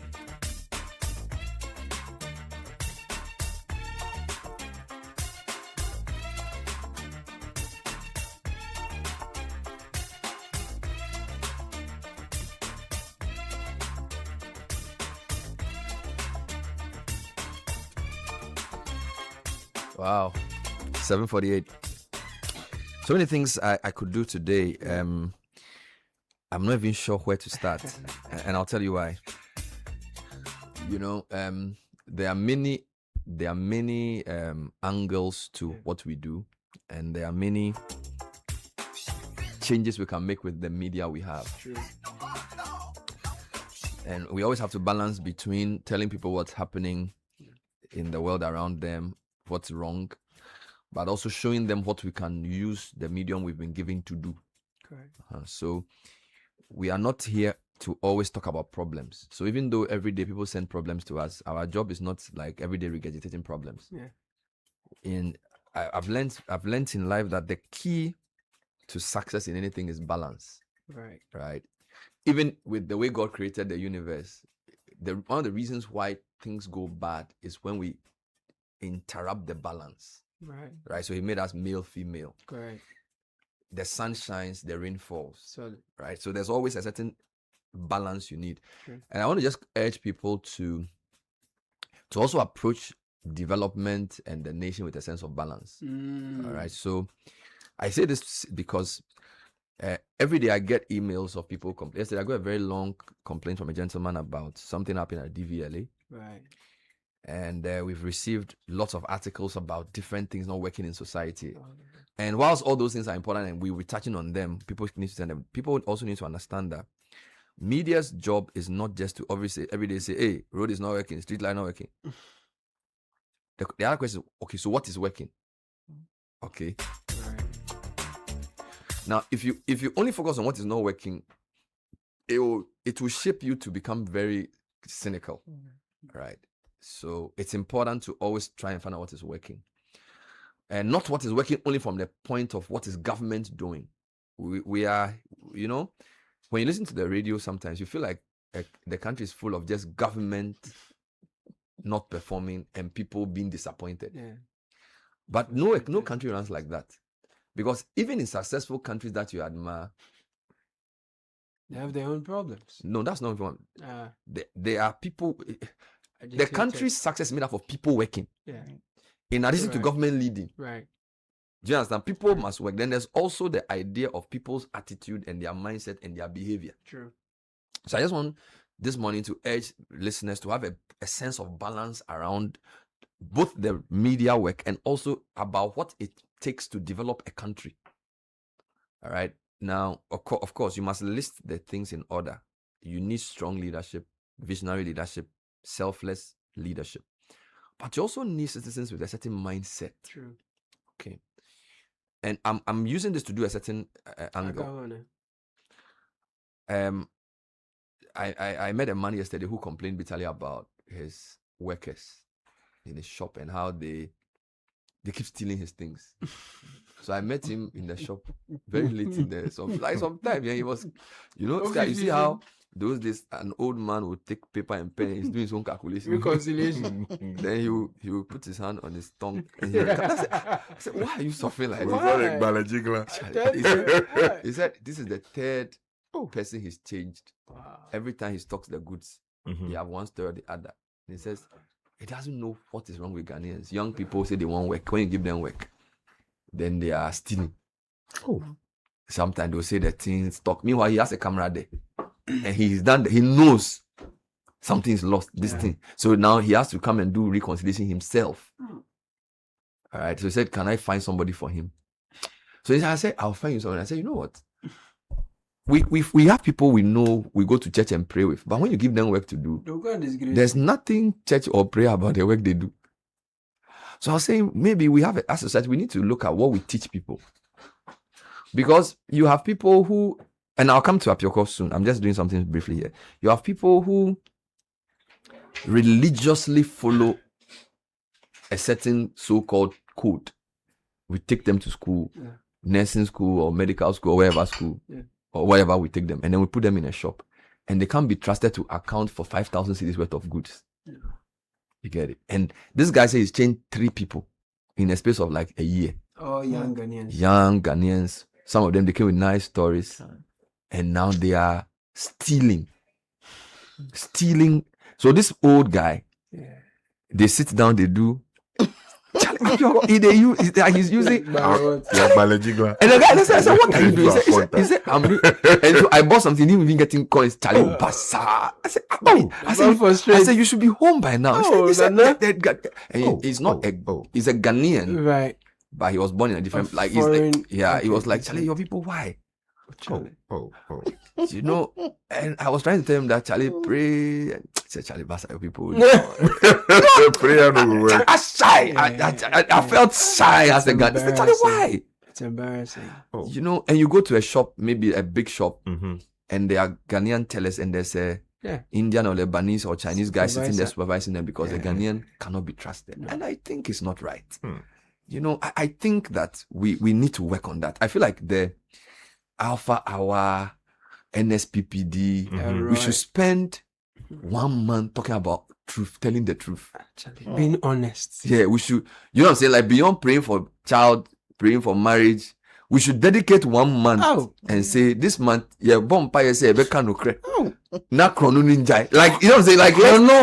a lot of them. There's one, and I follow, look, my people follow. There's one they do, my friend, what's his name? Dr. Kwabenya was his name? Nyamiche, Michael. Nyamiche. You know, they should dedicate 1 month to Ghanaians telling the truth. Like, it's bad. They are stealing too much. You will pay them everything. They will show up. I'm not, and this one, they shouldn't add politicians yet. Because, you know, on this show, we've dealt, this one, you should say, yes, because when you say they should do for politicians, that one passion. They'll pray. Let's leave the politicians for 1 week and say, store attendants. Shoemakers, mechanics, yes, photographers, barbers, carpenters, plumbers, drivers, mates, cleaners, washing machine repairer. We are National Day of Prayer against stealing. No. Sky. Because you see, it's very easy for us to say contractors are stealing our money, but I was so embarrassed. The guy said, Charlie. See your people, they are some way. So at 9 o'clock, Oluma is counting money, looking for coins. Just say, Basa. Did he wear gangui? Big one. And the guy is like, your people, they are not honest. They are not honest. That's a bad. And he said, and what he said, these are young people. He said, I take some of them from school, and I want to. You don't have job. I want to train you to operate a machine, POS machine, and then. So I want to say that let's dedicate our prayer movements and our sermons, Pastor Mauli Chikata. I beg you, dedicate 1 month to telling the truth. Just truth, like just tell the truth. You know, just tell the truth. Let the fear of God return to Ghana. Let the lies are too much. They're stealing. They are stealing Tiro. They are stealing. Like drinks, restaurant, they will steal the food, the meat, the flour, the corn flour, the cooked food.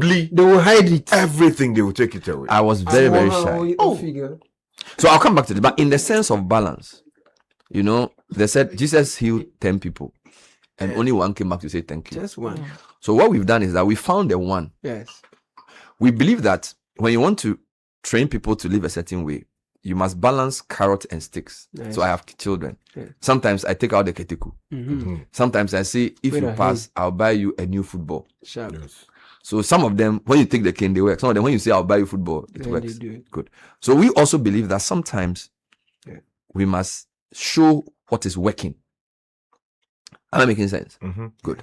So Apioko was here last 2 months to talk about community legends. she's back to say now she's found her legends. Mm-hmm. You found your legends. I found my legends. And who are these legends? Am I the person? Now, do you want me to start with their names? No. Or we should talk about the journey? Yes, who is a legend in this context of what I'm talking about? Okay. Now, these are the Channel 1 community legends. That's right. And Bernard has spoken a lot about balance. And I like what you said. We found our 1 out of the 10. Mm-hmm. The 1 or the ones, the 10 ones who have come back to say, you know what? Yes, there's government. Yes, Ghana has issues. Yes, I have my personal struggles, but those things are not reason enough for me to sit down and watch deplorable states of situations continue to deteriorate. So I'm doing what I can as a man, as a woman, as a young person, because there are a number of them in there, as a Ghanaian, to give back to my community. Okay. So these are people doing things that we want to shed light on. Positive model citizens. There we go. They are making impact in their communities. That's the bottom line. And many of them, they are not big names. In fact, none of them. You haven't heard of them before unless you've encountered them or encountered the impact of their work. They are not seeking award and recognition. We went to find them. Or somebody nominated them. So this is the way it happened and the way it will be happening, because it's not going to end here. Okay. What we do is we put out a call and we say, look, everybody who lives in Ghana, you live in a neighborhood, you live in a community, you live in some kind of section of society. Definitely, there must be a person or a group of people who you've seen doing their best to make things better for everyone else. We want to know who they are. And it can be, it doesn't have to be that a person has built a 15 classroom block. No. As simple as, I like to use this example, the wache seller who has decided that every morning she's giving a hot meal to 15 students, young children who are walking in front of her stall. Nobody has asked her anything. Nobody is paying her for it. Nobody has gone to pay credits down. No, she's just contributing because she recognizes that they too have mothers and fathers who are struggling to give them a livelihood. And that's her contribution to raising the children of the society, right? But it could also be very big things. So what sectors did you look at, or what sectors did you get nominations from? What type of people did you find? So we have a medical practitioner. Okay. We have an immigration officer turned entrepreneur, turned life coach for young people. We have teachers. Nice. We've got people who are living regular lives but have gone into the impact space. So they've set up maybe an NGO so that they can partner with people who can get funding to fix problems in their community. We have a young lady who is a student. She's a spoken word artist and she's very concerned about the environment. So she uses her spoken word to rally other students to do things, cleanups, educating them about what littering can do, like the rains have come, why you shouldn't drop a sachet when you finish drinking the water, because this is the replication for your community. So you found 10 of them? 10 of them. Both male and female? Both male and young female. and old? And in fact, we have quite an even split. We've got 5 females and 5 males. And that wasn't the intention, but back to balance. Where are they based? Across the country, we've got some who are in the northern parts, a couple in the middle belt, some down south, and down south we've got someone from the OT region. We have some Greater Accra, some eastern, some central. So it's a very nice spread. So what do you intend to do with these community legends? Okay, so here's the thing. We want Ghanaians, and I'm speaking to anyone who is listening to us right now, to hear their stories. Okay. Be inspired, one. By what they've done. By what they've done, one. Perhaps you have identified a challenge around you in your community, and you've not thought that you have what it takes to solve it or to rally people to help you solve it. Be inspired by what they've done. The second thing is this: we are calling on Ghanaians who have the potential to invest and partner these people. So someone, yes. So beyond exposing the good things they are doing, you want them to take to the next level. Absolutely. Scale it up. I like so it. Say you have, I'll give Nipa one. fruit, piano. There you go. There's one legend, for example. She has. No, hold on. Say it again. Your food, your pion, your pion. Your food, your pan, your pion. Yes, that's Dr. Papa Gozinu. He's good. guy. But let me give you an example. There's one of our Channel One community legends who she's been advocating and doing a lot of work in the area of child cancer. Wow. Yes. And she's recognized that working where she does at the Cape Coast University Hospital, that hospital serves not just the central region, but the western, northwestern regions when it comes to oncology. That's the sector of medicine that deals with cancer. And she specifically focuses on children. All right. Wow. Now, they still don't have an oncology center. So whenever they have to treat the children, sometimes it means bringing them all the way to Accra. Wow. She funding that personally or getting people to support. So she's trying to build one. So you have people who can help to build that. What I want to understand from you, so you've found these 10 people, yes, and you followed their stories. That's right. So are you going to what are you going to do with us on Channel One TV? Are you going to show them? Are you going to do an interview with them? What are you going to do with them? Okay, so we have a 10-part series. A 10-part series? Yes. So one man, one story. One man, one story. Thank you. One woman, one story. Correct. And we'll start airing these stories next week, Wednesday, exactly a week from today. All right. On the 10th of June. For a week today, you'll be airing the Channel One Community Legends on Channel live One on television. Channel One TV. What time is 7:30 p.m. Wednesday evenings. Wednesday evenings. Channel One Community Legends. Channel One Community Legends. Wonderful. Now, if you miss it at 7:30, perhaps you have in the spirit of the 24-hour economy, you work in the evening, you can't watch. We have repeats. Okay. So we've got Thursday 11:30 a.m. Wonderful. Saturday 6 p.m. Sunday 1:30 p.m. a lot of replays. Tuesday 11:30, plenty. Amazing. And you can find them. So it's a 30-minute 10-part series. Some of them are not up to 30 minutes. Okay, So you see, it's not really about the length. It's just, so we have two of our very brilliant anchors here at Channel One TV and Citi FM, Umar Osanda Amadu and Akosia Otri, who birthday girl from a few days ago, our presidential correspondent. Now, these two journalists go into the spaces of these people and they're interacting with them. Don't forget, I said this is a national thing. We have people who we are spotlighting from all over the country. So we've also worked with our regional correspondents who understand the culture and the dynamics of the places that these people live and work in. And they've also helped us to bring these stories out. So some of the stories may be 10 minutes, 15, not very long. But they will be definitely engaging. So it's on Wednesday, 7:30 p.m. Community 7:30 Legends on PM. Channel One. Don't forget Channel One. We tell your story. Apioko, thank And you. we empower change. You're a big woman. And you are in red as well. But Bernard, before I go, can I mention the names of the legends, please? We'll find them on the TV, but you can still I'll just mention mention their names. I won't talk much. I'll just mention their names. Okay. So we have Michael Colette, Wow. Dr. Emanuela Amwaku, Yeah, man. Elijah Uno, Sorry. Daisy Mina Entry, Ina Now Nyande, All right. Madam Bridget Prempe, All right. Anthony Kojo. We have John Imboringam Kwabna, That's right. Isaac Amwaku, and Hansau Bukari, our Wonderful. 10 Beautiful. Channel One community legends. Apioko Seram Ashongabe is head of Citi Channel One program production. You'll hear more from her before next week, Wednesday. I'll tell you more about the community legends. Time for tech and social media trends with Edwin Kwakofi. By Telecel. Edwin, welcome. Thank you very much, Bernard. Good morning to everyone else, and good morning to you listening and watching us on the social media. Let's start off with the Black Stars, who are obviously trending because last night almost got a win against Wales, but were denied. Denied by a late equalizer in the 94th. It's a good reminder of what lies ahead. You cannot lose concentration for 1 minute. Yes. I mean, I felt really bad for Babaraman because, Yes, people had said all kinds of things about him.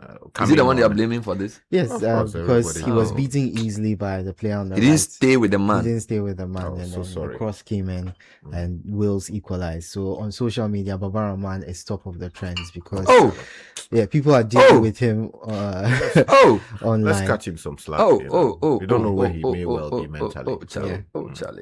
Yeah, because it's his first match for the Black Stars in about 3 years, and people were surprised by his inclusion in the squad since he had rejected a few calls to join the squad previously, but having been called up to the World Cup, this mistake or error on his part, it's led to people saying a lot of mean things about him online. So we don't condone that. But obviously there are a few things that need to be checked on the pitch before the World Cup. But a lot of other players have been praised for their performances. You have Enes Nyama, who a lot of people again were surprised by his inclusion because he just returned from a long-term injury, so he's been put in the squad, but he was very good when he came on in the second half. Jonas Ajete, who conceded penalties in consecutive matches in our last friendlies against Austria and Germany, he was praised also for his performance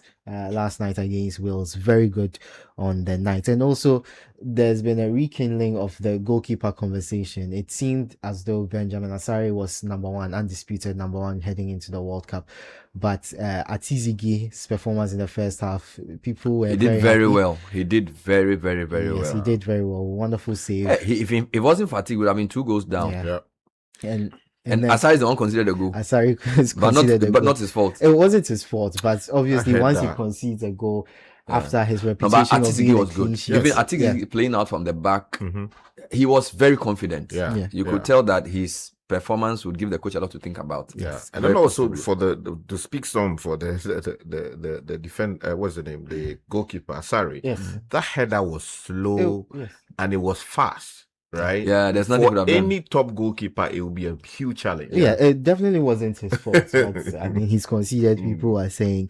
But also Jordan Ayew, the Black Stars captain, people were not happy with his performance at all. There was one moment where a goalkeeper made a mistake, and then he had the ball almost in a one-on-one position, but he couldn't finish it. Yes. So no, I felt it was personally unfair to expect him to score from such a tight angle. But obviously, Jordan Ayew for make the keeper sleep. Already Jordan Ayew is not the favorite of a lot of Black Stars fans, so him missing that chance was not to his benefit. Yes. Now let's talk about Thomas Partey, who was booed on the night. Oh, Charlie. Yes, he was booed on the night because of his ongoing court battles in the UK, and we've also heard information that the English FA are considering what to do when it comes to the pre-match handshakes when the two teams meet at the World Cup. So they are considering whether to allow their players to shake his hand or not. So that's one thing that's no, I think I think England of all countries where we expect rule of law to make sense should not be considering things like that. The reason, we all know the age-old principle of law, that mere accusation, the filing of charges, does not, without more, rise to the level of a finding of guilt as to demand that level of snub. No. I want to believe that this is just speculative. The man has been slapped with charges in a court of law in England and Wales. That, without more, they want to use it to is not a finding of guilt. Don't mind them. And we should not travel that path. Let the case run its course. Exactly. While we may have sympathies for the alleged victims, I think it's important that the age-old principle of law comes to play here. And England should be seen to be leading the way in that regard. With the greatest respect, I disagree with them. Okay, so let's come back to Ghana, where the biggest topic is the anti-LGBTQ bill, which, of course, it's been trending all week since it was passed. Or was it? Because the Speaker of Parliament says it should be reconsidered. They call it back to sender. It should be reconsidered because it didn't follow a lot of the procedures that he thought it should have. He didn't expect it to be passed. He actually asked for it not to be passed as well. Eventually it was, and he gave a long statement in Parliament explaining that it has to come back because of the global attention on the bill. It needs to be able to withstand any legal constitutional scrutiny in order to hold up when it's being discussed. He also says that reconsidering it doesn't mean they are abandoning the bill. and that it is still top of their priority, but they need to ensure that it maintains its bipartisan focus when it comes back. And the majority leader is not too enthused. He isn't. He spoke to us on Eyewitness News last night, and he says that as far as he's concerned, it's been passed. The speaker can't reverse it, and they followed all rights procedures in passing the bill, and that's for him. He's done his job as majority leader in getting the bill passed. It's up to us as Ghanaians, the civil society organizations. If you feel that this is an important bill enough for you, you push for it to be sent to the president. What should Ghanaians do again? They should just leave us out of it. Well, I think there are a number of issues here. Let me just provide some quick education. First of all, it is not the case that a decision by Parliament is sacrosanct. Right? Okay. Parliament can, on its own authority, review a decision it has taken by filing a motion of rescission, which motion will be examined by the House and determined on the basis of a vote that is taken. So Parliament can cause a motion of rescission to be moved on the floor of the House, considered by the House, and determined if they believe they did something that they ought not have done or they did not do it properly. So that's the first leg. Now, there's another side to it where there are issues of quorum. Now, is it the case that indeed, as of the relevant time that the House took the decision, they did not have sufficient number of MPs on the floor? I hear very senior members of Parliament argue that, it is okay, it is enough to have MPs within the precincts of Parliament. With the greatest respect, that is a disservice to the constitutional provisions. Imagine you have 2 MPs sitting in the chamber, and a matter comes up about determining a very, very important bill. Only 2 MPs within the chamber. One moves the motion, the other seconds it. Maybe there's somebody sitting as the speaker. And then that determination is made that, okay, that motion should go through. Are we saying that merely because there were MPs within the precincts of Parliament and only 2 MPs were in the chamber and took a decision, that decision should be binding on the people of Ghana? That is an absurd, with the greatest respect, thinking and explanation of the law. It is important that we ensure that there is fidelity to the provisions of the Constitution, because it is not for any reason that the framers put it in the Constitution. It's just like saying that you go to the Supreme Court. There's a panel of maybe 7 justices and panel to determine a matter, and then one day only one comes to sit there, and then the rest. Sky, we get the point. Let me finish. It's important. And then somehow that judge sitting makes a decision, and then we are saying that decision is binding. I don't think that the framers intended that particular outcome. So whoever is pushing that principle should reconsider it. And if it is the case that they did not have quorum, and they did what they did, I think it is in their own interest to go and fix whatever. The president and the speaker have spoken about this. So clearly, there are different views. So this is not going to end anytime soon. And also, the minority reiterated their concern. Speaking of the minority, its leader is trending on social media. Yeah, he says his account was compromised because there was a particular tweet that came out which was not his. He said it was not his. So so that's what I wanted to go to. So an announcement that we are expecting the 2nd and 3rd batches of evacuees from South Africa on Saturday and Sunday. So just an announcement. The High Commission in South Africa has released the list of the names of people who are. We have to talk about this South Africa thing. We have to talk about it. Crazy. It's sad. So so the 3rd batch is coming. Yes, 2nd and 3rd batches are coming on Saturday and Sunday. Okay, so that will be about 600, right? If they are 300. Yes, that's about. And I was told some of them have been given jobs. Some of the first batch have gotten some work. Yes, we heard that 120 people have been given. Yeah, and I've seen the ministry also issue a statement to Ghanaian business owners that if they have opportunities, they should consider some of our compatriots. Because to come back like that without anything, so that means that you may not even have a proper place to stay unless you have family you want to stay with. So it's going to take them like a year to settle. So it's serious. Yeah, because you are leaving a country you've spent maybe 20 years, built your life. But I'll tell you something. When the Nigerians sacked us, I was told that a lot of the Ghanaians who came back, it was family and friends that supported them. Their ability to absorb, it was in the hundreds of thousands of Ghanaians. Million. And it did not destroy Ghana. places like Newtown, Agege, and those places are a result of the returnees. So let's hope that these guys, when they come, but I don't think we can do a mass settlement for them.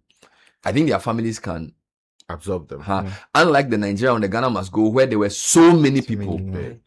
Because that was because of economic crisis of a certain size. This one, I think the Ghanaian economy is big enough for us to absorb them into our system.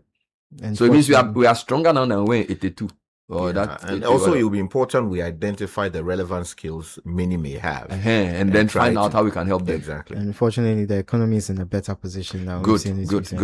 Okay, so let me bring you some tech news quickly. And ChatGPT reached 1 billion users, global monthly active users. Are they the most popular of the AI? Yes. 1 billion. 1 billion. Wow. Yes, and they are the quickest app to reach that number. So they've surpassed apps like Google Maps when it first came, TikTok, Instagram, YouTube. 1 billion in how many months? No, 1 billion in monthly users. So in May, they reached that in May. So this is 3 years after. I wonder how much computing power they have, because to be able to do the kind of things they do, to serve the kind of people they serve, I don't know, where do they even keep their data? It's unfathomable. I mean, the amount of thinking that machine does in a day.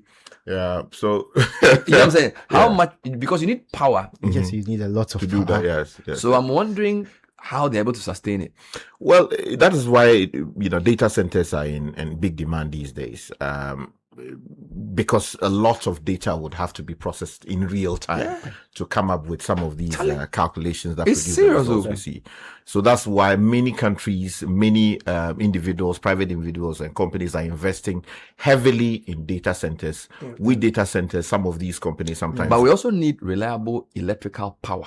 Yes. Again, which is cheaper. That is why to be able to maintain the size of data center you have. So then that is why some people are arguing that maybe we should do something about how often we use artificial intelligence, because it consumes a lot. Or we should think of new ways of generating power cheaper. Or we should think of solutions that would less power for the same. We're on the same page here. So thank you, Charlie. For you, every time you can bring or concise. That was Edwin Kwakofi with Tech and Social Media Trends. We are young entrepreneurs. We're vibrant and we make the trends. When we run sales promos, it literally sells out because we know what's hot and what's not. So when it comes to business, let's show you how we clock it with Telecel Boss Plan. Telecel Boss Plan is here for young entrepreneurs, CEOs and bosses like you. Whether you're building your hustle or running the whole show, Telecel Boss Plan gives you everything you need to stay on top. Digital marketing tool for your SMS campaigns, data for days, and all the vibes to keep your business tight. Simply dial *5959# or *700# to choose your Telecel Boss Plan package and grow your business like a boss. Telecel, connecting energies.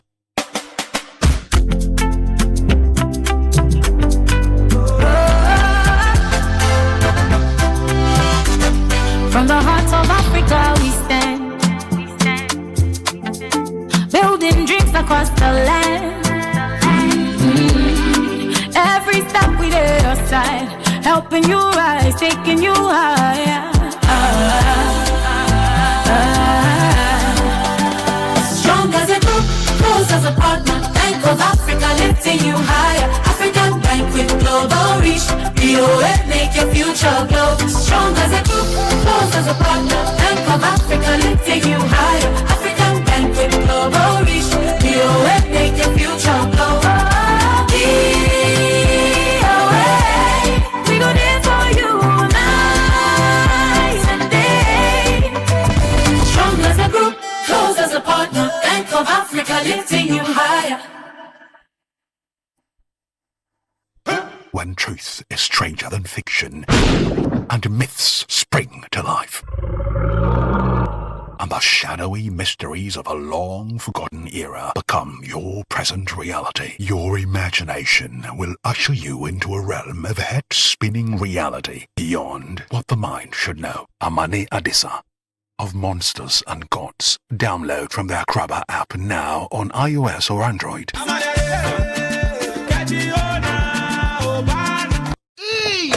broadcast edwuma nanse no ma yewo every man focus so fake na begum it's am on motor cables ehwo na hwa no ma scan check the cables no your Nexans cable metal one low smoke anti-counterfeit cables ni bia so nya bia muntoda e dia na ma wo use sa cables na e ma ne dem suronko low smoke anti-counterfeit cables nhweme chede certificate cables anya papa wire dan na seje to ma opu wusu pi toxic no me je no so huwa ono ponkote botu beku na say use low smoke anti-counterfeit cable o meje ne nhwo wusu kakribi no ba nti atria chambe to na gya dan no ma ehwanyim low smoke anti-counterfeit cables ya etwa ehwo na hwa ebotu ma scan na check there so your original free Nexans cable metal low smoke anti-counterfeit cable ya sashe na ya ja to be there only Ghana cable okwa kwesi that Nexans cable metal electricity no get leg the Nexans cable metal cable they carry up. Running a business today, Charlie, you know easy. And that is why you need the right partner. When I'm making payments, Absa sorting me cash flow. Send me here fast and flexible loan crampoa. No wahala. Absa Business Banking is always there for me. Whether you are a large business or an SME, Absa has you covered. At Absa, we get it and we understand every kind of business need. Visit an Absa Bank branch today for your business banking solutions. Your story matters. Absa. Every child is different. Different interests, different paths, different needs. And nobody understands your child better than you. With our all-new wheat, with no refined sugar, Cerelac gives you more choice to support your child how you see best. You take the big decisions, and we support you with the options to make them possible. Cerelac. Care for them. Count on us.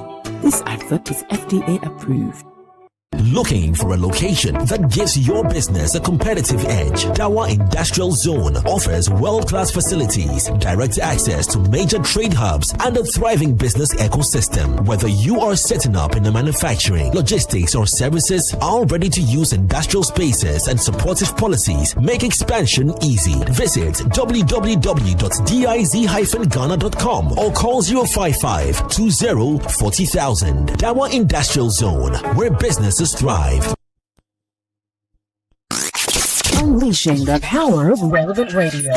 This is Citi 97.3. This is the Citi Breakfast Show, the city's biggest conversation.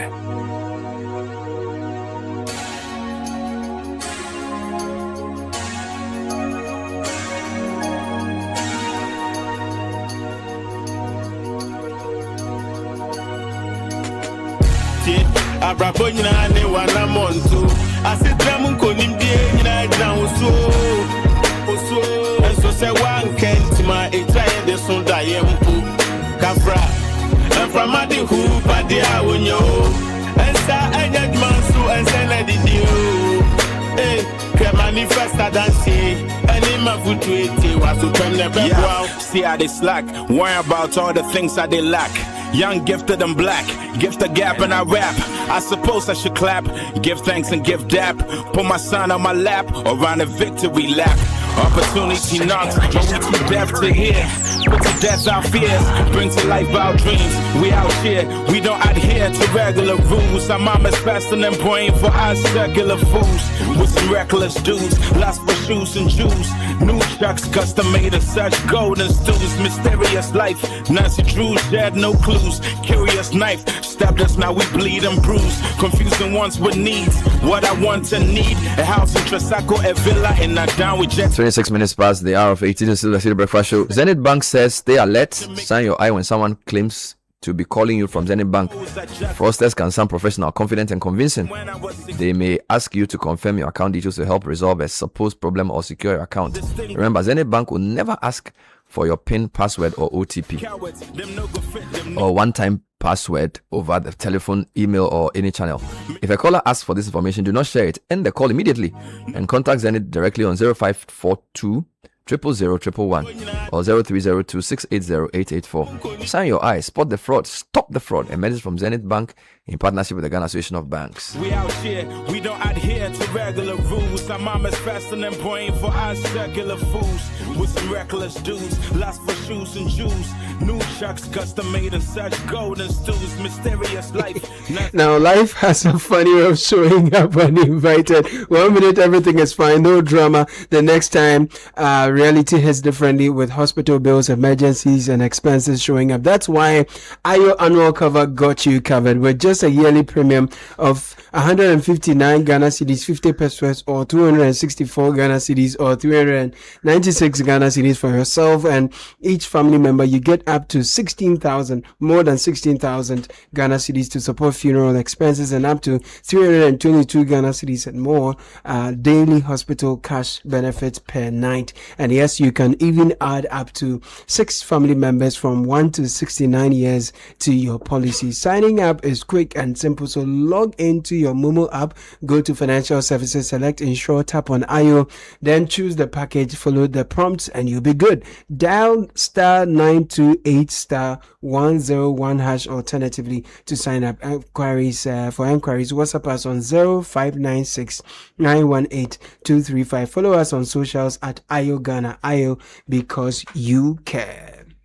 The Lexus University College invites students, workers, and the general public desirous of world-class education, market-driven professional qualification, and those who are seeking to top up their qualification to come for the best university experience. We have courses from nursing to cybersecurity. So jump onto our website, delexusuniversity.edu.gh, and find out more. You can also apply there. Tema Community 25 Peace B Junction is where we are. Call for inquiries 055 1198-100. Admission is in progress. So Ghana exports billions of dollars of non-traditional goods annually to the USA. The 2026 FIFA World Cup match between Ghana and England would be in Boston, and so would the Made in Ghana Expo on the 22nd and the 23rd of June this year at the Envision Hotel in Boston. Litina Travel and Tours, in partnership with the Ministry of Trade, Agribusiness and Industry, invites Ghanaian manufacturers, entrepreneurs, food and beverages, beverage processors, beauty and cosmetics, pharmaceuticals, real estate, building and construction, etc., whatever industry you're in. Come, let's leverage Ghana's World Cup moment and connect with international buyers, distributors, investors in Boston. Call 0244-260-789. Our office is at North Ridge Alisa Hotel. The expo is sponsored by Casa Preco, Clifton Homes, Def Traco, and Alisa Hotel. Golden stools, mysterious life. Nancy Drew shared no clues. Curious knife.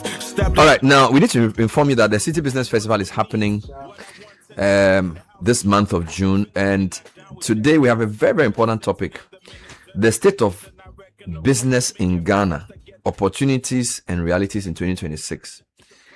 My guest is Michael Koto. Nice. And it's a very, very important interview. It's around 5 minutes past 9 a.m. And I urge you to tune into listen, because it connects on the things we've been talking about. How is the business sector doing? We all know that the macroeconomy has stabilized, but are businesses feeling it? When you put taxes, you put the exchange rate, interest rates, cost of electricity, transportation. How well are businesses doing? This morning, we were about 2 or 3 stories talking about unemployment.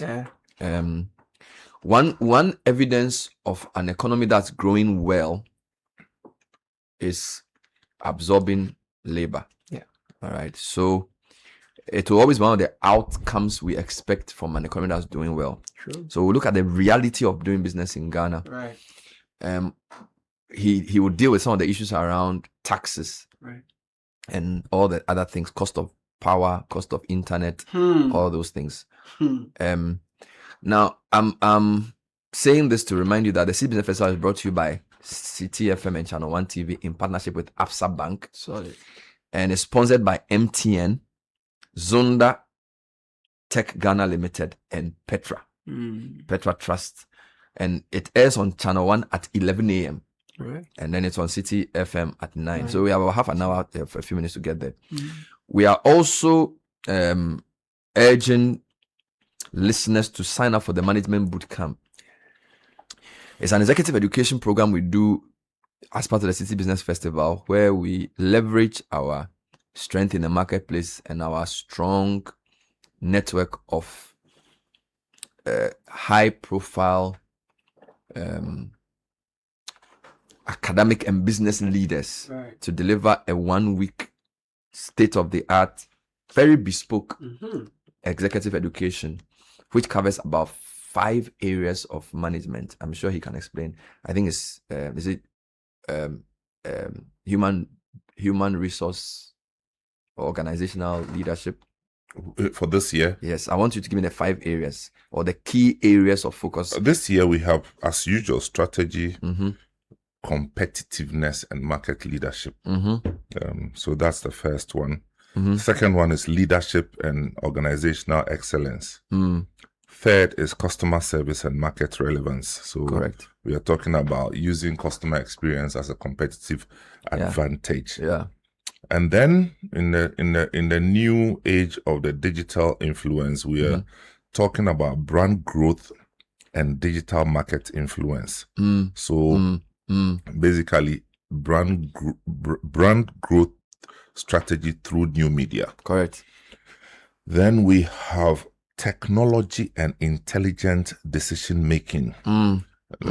So the context is using generative AI for effective business decision making. And then crisis, reputation, and corporate sustainability. So we are looking at reputation leadership in this age of social media. And it's a 1-week executive education for middle to... so you have CEOs, directors, senior executives, middle managements, personnel, typically in the marketing, HR, operations area, and then those in entrepreneurship. Those who own their own companies. Exactly. So these are the people we expect to attend the boot camp. And it's a 1-week event. It's residential. Yes, residential from the 22nd to the 26th. They go into the hotel on the 21st and Sunday. And they come back. Yes. So they must pre-register. Yes. How do they do this? So they register by calling a number, which number I'm going to 050 114 5434. 050 114 5434. Yes. 050 114 5434. Yes. To be part of management. Can they WhatsApp the number? Yes, you can also WhatsApp. Yes. Okay. So we have we do have about, I think, 10 or so spaces left. Okay. And so you want to call this week is the week to finish it up. Yes. Make sure you have. So this can be both a public and a private sector agency. Oh yes, calling. Yes, or somebody owns their own company. Yes. Okay. So the number again is 050 114 5434. Okay. Now I want to talk about something. I started talking about something. I want to go back to it. And I'm sort of mixing a lot of things this morning, Samuel. So on one hand, I know a lot of people who don't have work, who want work to do. Okay. Young people left school. Some want an opportunity to maybe do an internship. Some want to work. There's a big unemployment challenge in Ghana, right? 500,000 people leave secondary school every year. University is graduating hundreds of people, thousands of people. And there doesn't seem to be enough space to absorb them. But I also meet people who have spaces and they say they can't find somebody they can trust. And I think we have an epidemic of trust in terms of Ghanaian worker attitudes, and give me 2 minutes to develop this. So I don't want to say Ghanaians are dishonest, but I met a man from another country yesterday, very old, and he was sitting in the shop very late counting money, and I was like, why are you doing this? This is the 3rd person he's had to sack because they are stealing. When he brings the things, they are not accounting properly, and he knows they are stealing the things, and these are people who are Christians, they go to church, they are young people who say they are looking for a job. Meanwhile, they are stealing. And he's paying them. Okay, so I was like, should I find you someone? I said, if I even find you somebody, how will I know that the person I even find for you can do the same thing? Yeah, because now you have people who look nice, speak good English, yet they are not honest. Then I'm having people comment to say it's true that there's a major challenge with Ghanaian worker attitude, where Some of it is stealing. Some of it is sitting on the job and not doing the work. All right. There's a lot of that. I don't know whether it is education or house. I don't know where that thing came from. Now, I don't even know whether I can generalize it. Okay. A lot of people who have commented are saying what I'm saying is true. That there's a lot of, look, you go to a big shop, you see Ghanaian shop attendants, then you see a Chinese or an Indian person supervising them. Some of them are not giving access to certain things because they are not trustworthy financially, that they will cut corners. And I feel very sad. And as I spoke to the guy, I started feeling very sad as a Ghanaian. He said, your people are not honest. That's what he said. Your people, they are not honest. And I couldn't defend it. I couldn't. And I'm bringing it something. Meanwhile, we are here saying, oh, we should sack South Africans and things. Now, I'm going somewhere. You see, two things. People say that when you, and I'm not saying Ghanaians are the worst people in the world. No, what the South Africans are doing is very bad. All right. But there are companies that even employ a lot of our people. Our people are not getting work. And people want to give them work too. They are not honest. Do you understand? Meanwhile, we don't have, I don't understand how we cannot make honesty our competitive advantage. Because I feel like if a big company wants to come and set up in Ghana, and the value proposition is that Ghanaians are hardworking and honest, you don't think that between Nigeria, Cote d'Ivoire, and South Africa, you come and set it in Ghana? Because if the Ghanaian is hardworking and honest, it's an added advantage to him to set up his company here. You get it? But we are not hardworking. We are not honest. And our market is not that big. You get it? Meanwhile, the president is in UK asking for investors to come here. And even a normal shop attendant is stealing people's things. I don't understand. I don't get it. So, it be some way, perhaps, it be some way. Bernard, it's a problem. It's a huge problem. The thing is, I don't know whether as a Ghanaian in the equation that has gotten us there. That. So let me twist it. So people are dishonest because they are Ghanaians. Is that the question? The answer is no. People are dishonest because in growing up, they have seen that people have gotten away with the practice of being dishonest and amassing wealth and not being questioned. This is my thinking. The reason I'm saying that is this feature of Ghanaians being dishonest, which is an epidemic in this country, doesn't play itself out with Ghanaians who live in other countries as much as it does here. So I can't conclude that it's being Ghanaian that makes you dishonest. It's just that what people will get away with, and they've been nurtured to believe that they have to get it by being dishonest. I'll tell you two stories. One happened with our own organization. We are somebody who used to work here who had convinced clients that, oh, the station owes you. This person went to form a company and called the company Citi Services Limited. So CITI Services Limited. So it looks like Citi. I'm telling you. Mm-hmm. So he goes to clients and tells them, you owe us X amount, but you know what? X amount. We are giving a reprieve. If we just pay Citi Services, pay 70%, and I'll sort it out. We'll write off the rest. And that's what this person was doing. You understand? And this kind of strategy plays itself out in many places until we found out and had to block it. It's happening in sister companies, sister media houses. There's a car company that we're doing some work with. There's a guy who worked there, Ghanaian, okay? People buy the vehicles and pay by installment. Mm-hmm. So you buy a car for, say, $100,000. Mm-hmm. And this guy comes to you and says, look, you've paid your initial $20,000. Mm-hmm. We are doing a new promo. Oh. If you're able to pay 70,000 cash, we'll dash you there. We'll write it off. And this guy was actually in the finance department. So this guy goes around taking 30% off cash and writing off the debt in their books on behalf of the company, but collecting the money. I'm telling you. Until he was found out. You see, so I'm just saying that this is something that happens regularly in this country. And so when you go to, you made mention of going to some of these retail shops and seeing young foreigners supervising Ghanaians. You don't know their experiences. So they've had their fingers bent. Papa, go to even hotels, hospitality.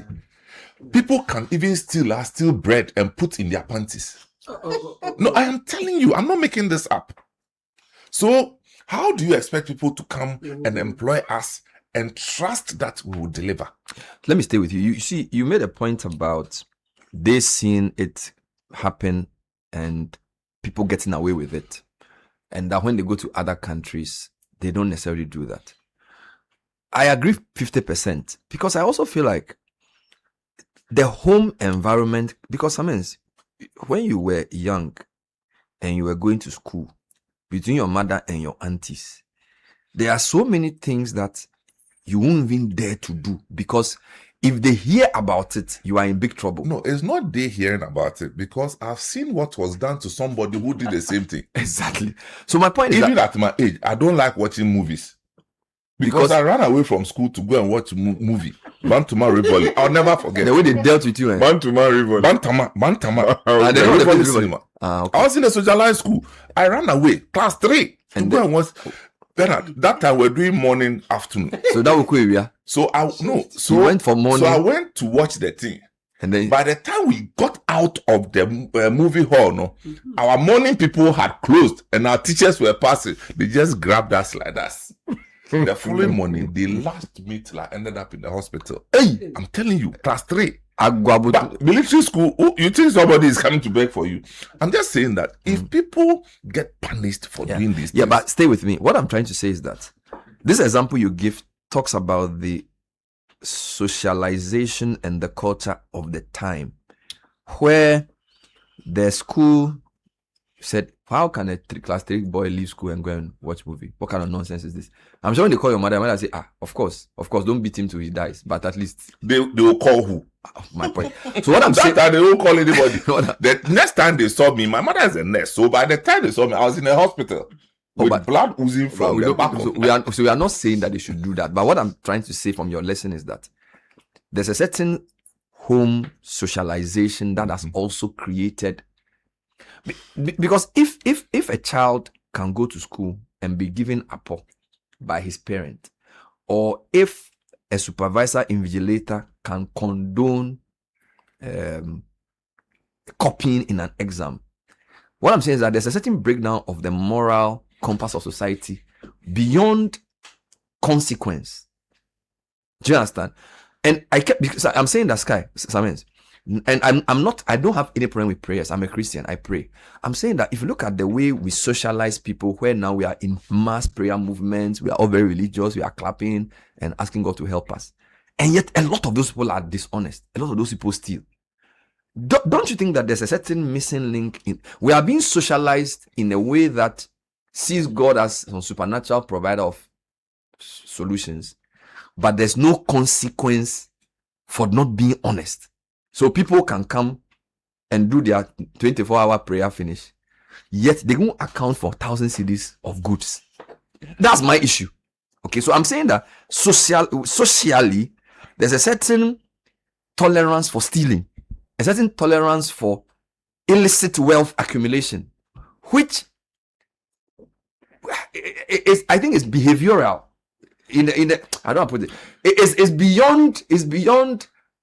Aloski, if you open the phone lines, and ask employers to share their experience with this, will not end today.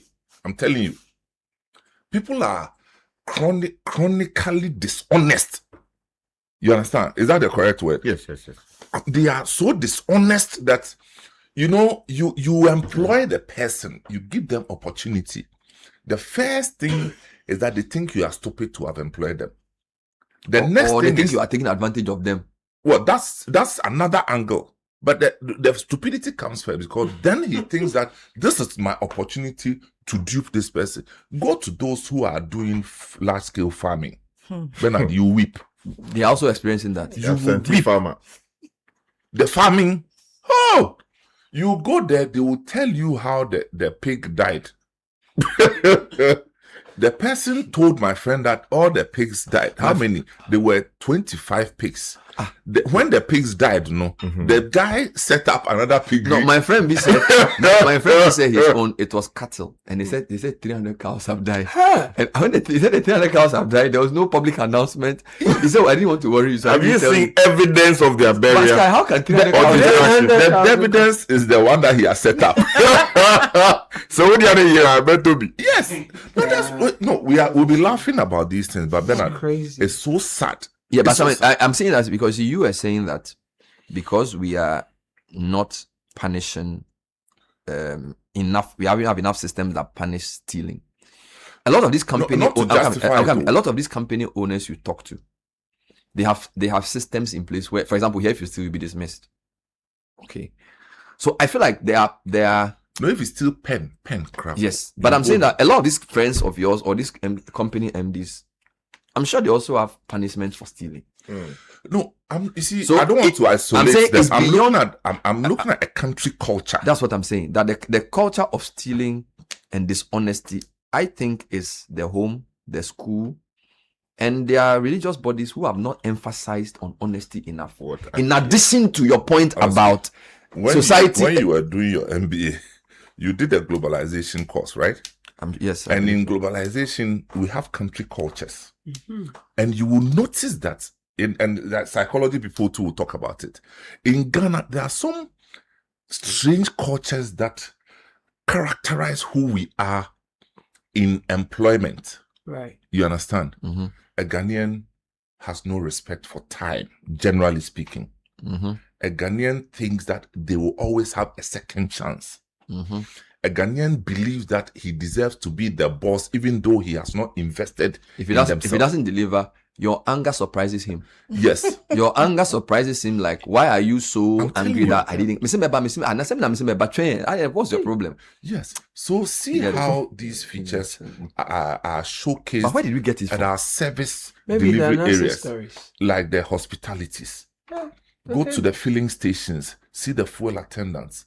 You know, it pops up everywhere. Where did we get it from? Because people have gotten away with it over a long time. So it's become. No, let's investigate it. Let me take comments from everybody. See, where did you get that thing from? Fundamentally, it comes back to the point that Uncle Sam is making about the absence or the impotence of consequences. That in itself creates a subculture that I like that word that you use. That now acculturates people in a new way. Okay.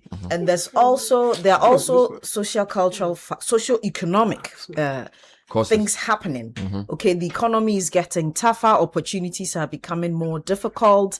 Poverty is getting more entrenched.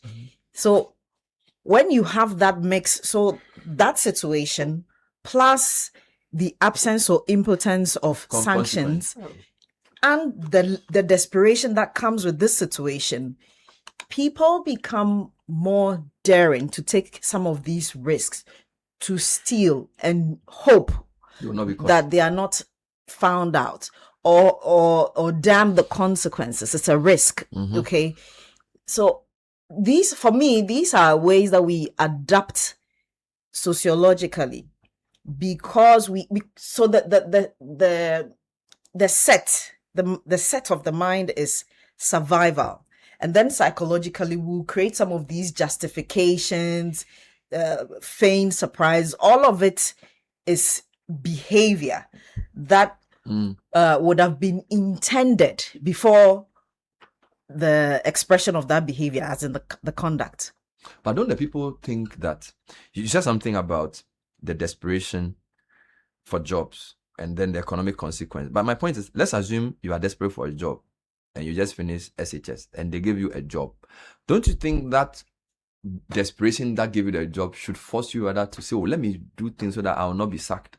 Why will you, having been given a job to work maybe as a shop attendant, then take the risk of stealing when you know that 3 of your colleagues don't have any work? Shouldn't you rather say, oh, now that I've got a job, let me rather be grateful to my employer? You raised religion. Sorry to cut you. You see, I'm trying not for us to look at it as an employee-employer kind of problem, look at those who are in the ride-hailing business. Ghana alone, an Uber driver, a boat driver, offline, decides to go offline. Yeah.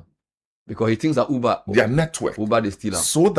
So they can take the money directly from you any way they want and keep it in their pocket. Charges are outrageous. I mean, how could you be so disingenuous? Meanwhile, Uber has created a platform for you that is basically giving you an opportunity to work in a way you wouldn't have even gotten where something. they take a percentage. Yes. Yeah. So at times when you go to the UK and these UAE and places and you see Uber drivers being so attentive, having the geography of the place in their palms, everything spot on. You wonder, what kind of human beings are we?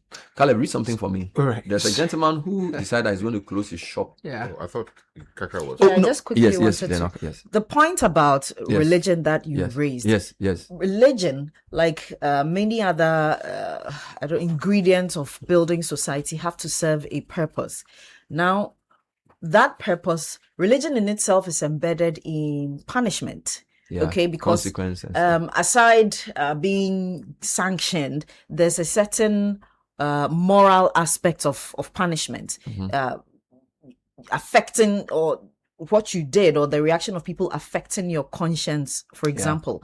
Now, if you're not able to build in the religion into the society, then it begins to perform and becomes a sort of masquerade. And so it doesn't solve the problem for which it was created or the problem it is supposed to solve. Okay, so it will not be surprising that we will dress up on Sunday, go to the church or go to the mosque on Friday, etc. Because the things that religion has to work with, they are not necessarily working. So, for instance, there should be sanctions. If somebody does something, let me cite a quick example. A politician who is, and politicians will always suffer, but a politician who is involved in some causing, financial loss to the state, etc., will be seated at the front row of a church and will be acknowledged as an elder. And they'll clap for him. How are you socializing? Because he's donating for the church building, even though nobody can even tell whether he's getting everything the right and there are young people sitting in the church watching. So subconsciously, we've just taught them that not all wrong is wrong. So when he becomes SRC, he will also work his way, embezzle money, so that he can also buy that influence. Yes. So you have socialized him that he can buy his way out. And you didn't tell him directly by what you chose to reward. But that's the most powerful way of learning through the subconscious. So he may not even be aware that he's learned it. We are teaching people without actually saying it. Yes. By what we are permitting, what we are glorifying. Thank you. Oh my God. Caleb, read that information. So this is a startup that was doing very well within the Spintex area. It collapsed, though they folded up due to a number of reasons, and they shared this publicly on their socials. One of the issues they decided to look at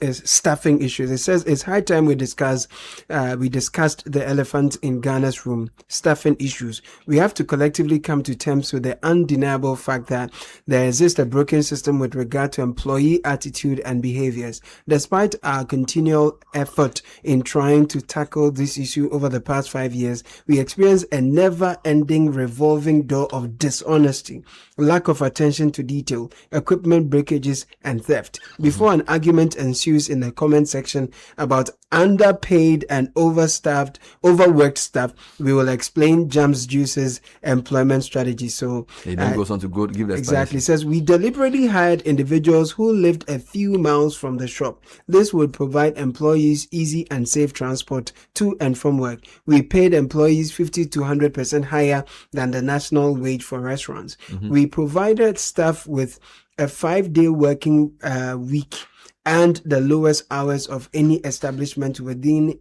8 hours a day of work, inclusive of lunch breaks. We offered help, both financial and emotional, when staff experienced personal issues.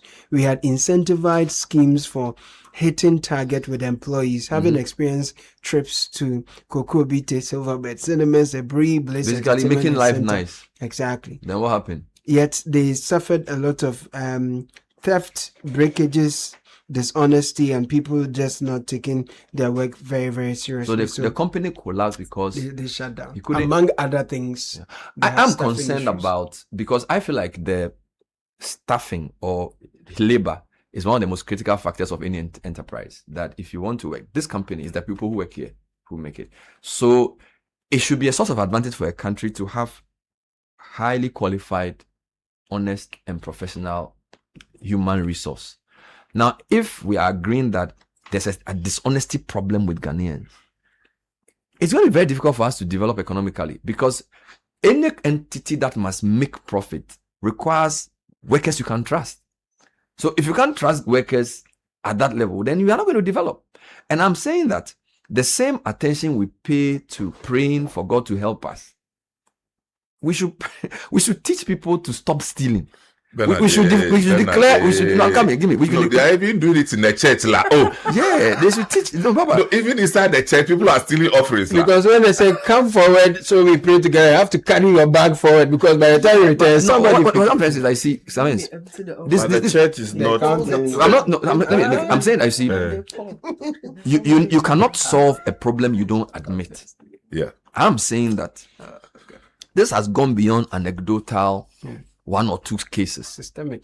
Right? So we have to agree that we have grown a generation of people who are dishonest, a lot of who are lazy, and a lot of who don't question where wealth comes from. Mm-hmm. So, and we have to say that is and it is inimical to our development. Yep. So we have to decide whether as a media or as religious leaders or even as a state, NCCE, should start saying, look, tell the truth. Do you understand? Tell the truth, because it's a serious issue. It's not a side issue. It's a major national development challenge that a society cannot be people cannot be trusted to do the right thing or to account for resources. It's much more serious than simply a ASMO.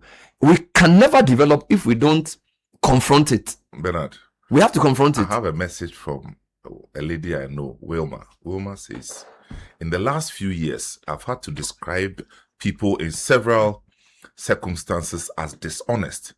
Ghanaians indeed are dishonest.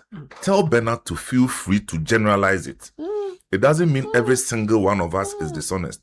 However, most people we have to deal with at all levels engage with a dishonest mindset, the point you made.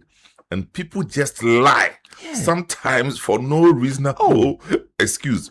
Good morning. I had to I just had to let this out of my chest. Caleb, read some of the comments for me. Good morning, Bernard. This issue you're talking about is nothing short of a pandemic. The stealing is just too much. People have money to invest in businesses, but it's so frustrating that you employ a young person and the next thing you know, they are stealing from you. These young people want to be like business owners, albeit wrongfully. I have it in mind to start a program dedicated to the younger generation on these matters. It's serious, and if not kept early, business owners will start looking for robots to employ.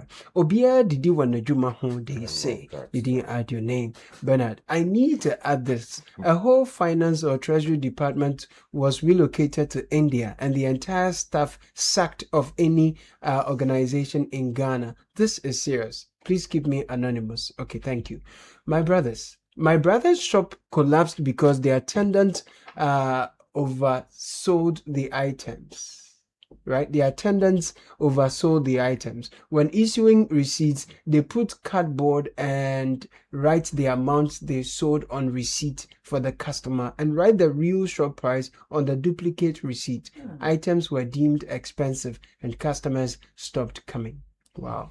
Bernard, the Ghanaian is honest. We have built a culture of get rich quick. Yeah. Your SHS mate after BEC is using the next iPhone 17 Pro Max, driving the latest EV car. So I'm also forced to try and get it. We have beautifully gone to borrow cultures that are not ours until we change our culture. This can change. Your friend becomes a politician and the next minute he is rich. The lifestyle is what's pushing this way. So you meant we are dishonest. Thank you. You didn't add your name. Good morning, team. So in 2019, my mom opened an electrical shop and employed 2 gentlemen. We two gentlemen. We paid them handsomely, paid their snit, and even gave them Christmas bonus. When they fell sick, we gave them allowance to seek medical attention. In 2021, at about 7 p.m. on Monday, I was buying cocoa and I noticed things were being taken from the shop by one of the boys. I called to ask my mom if she had sent the gentleman to the shop. Long story short, our checks revealed he has stolen over 100,000 Ghana cedis worth of goods.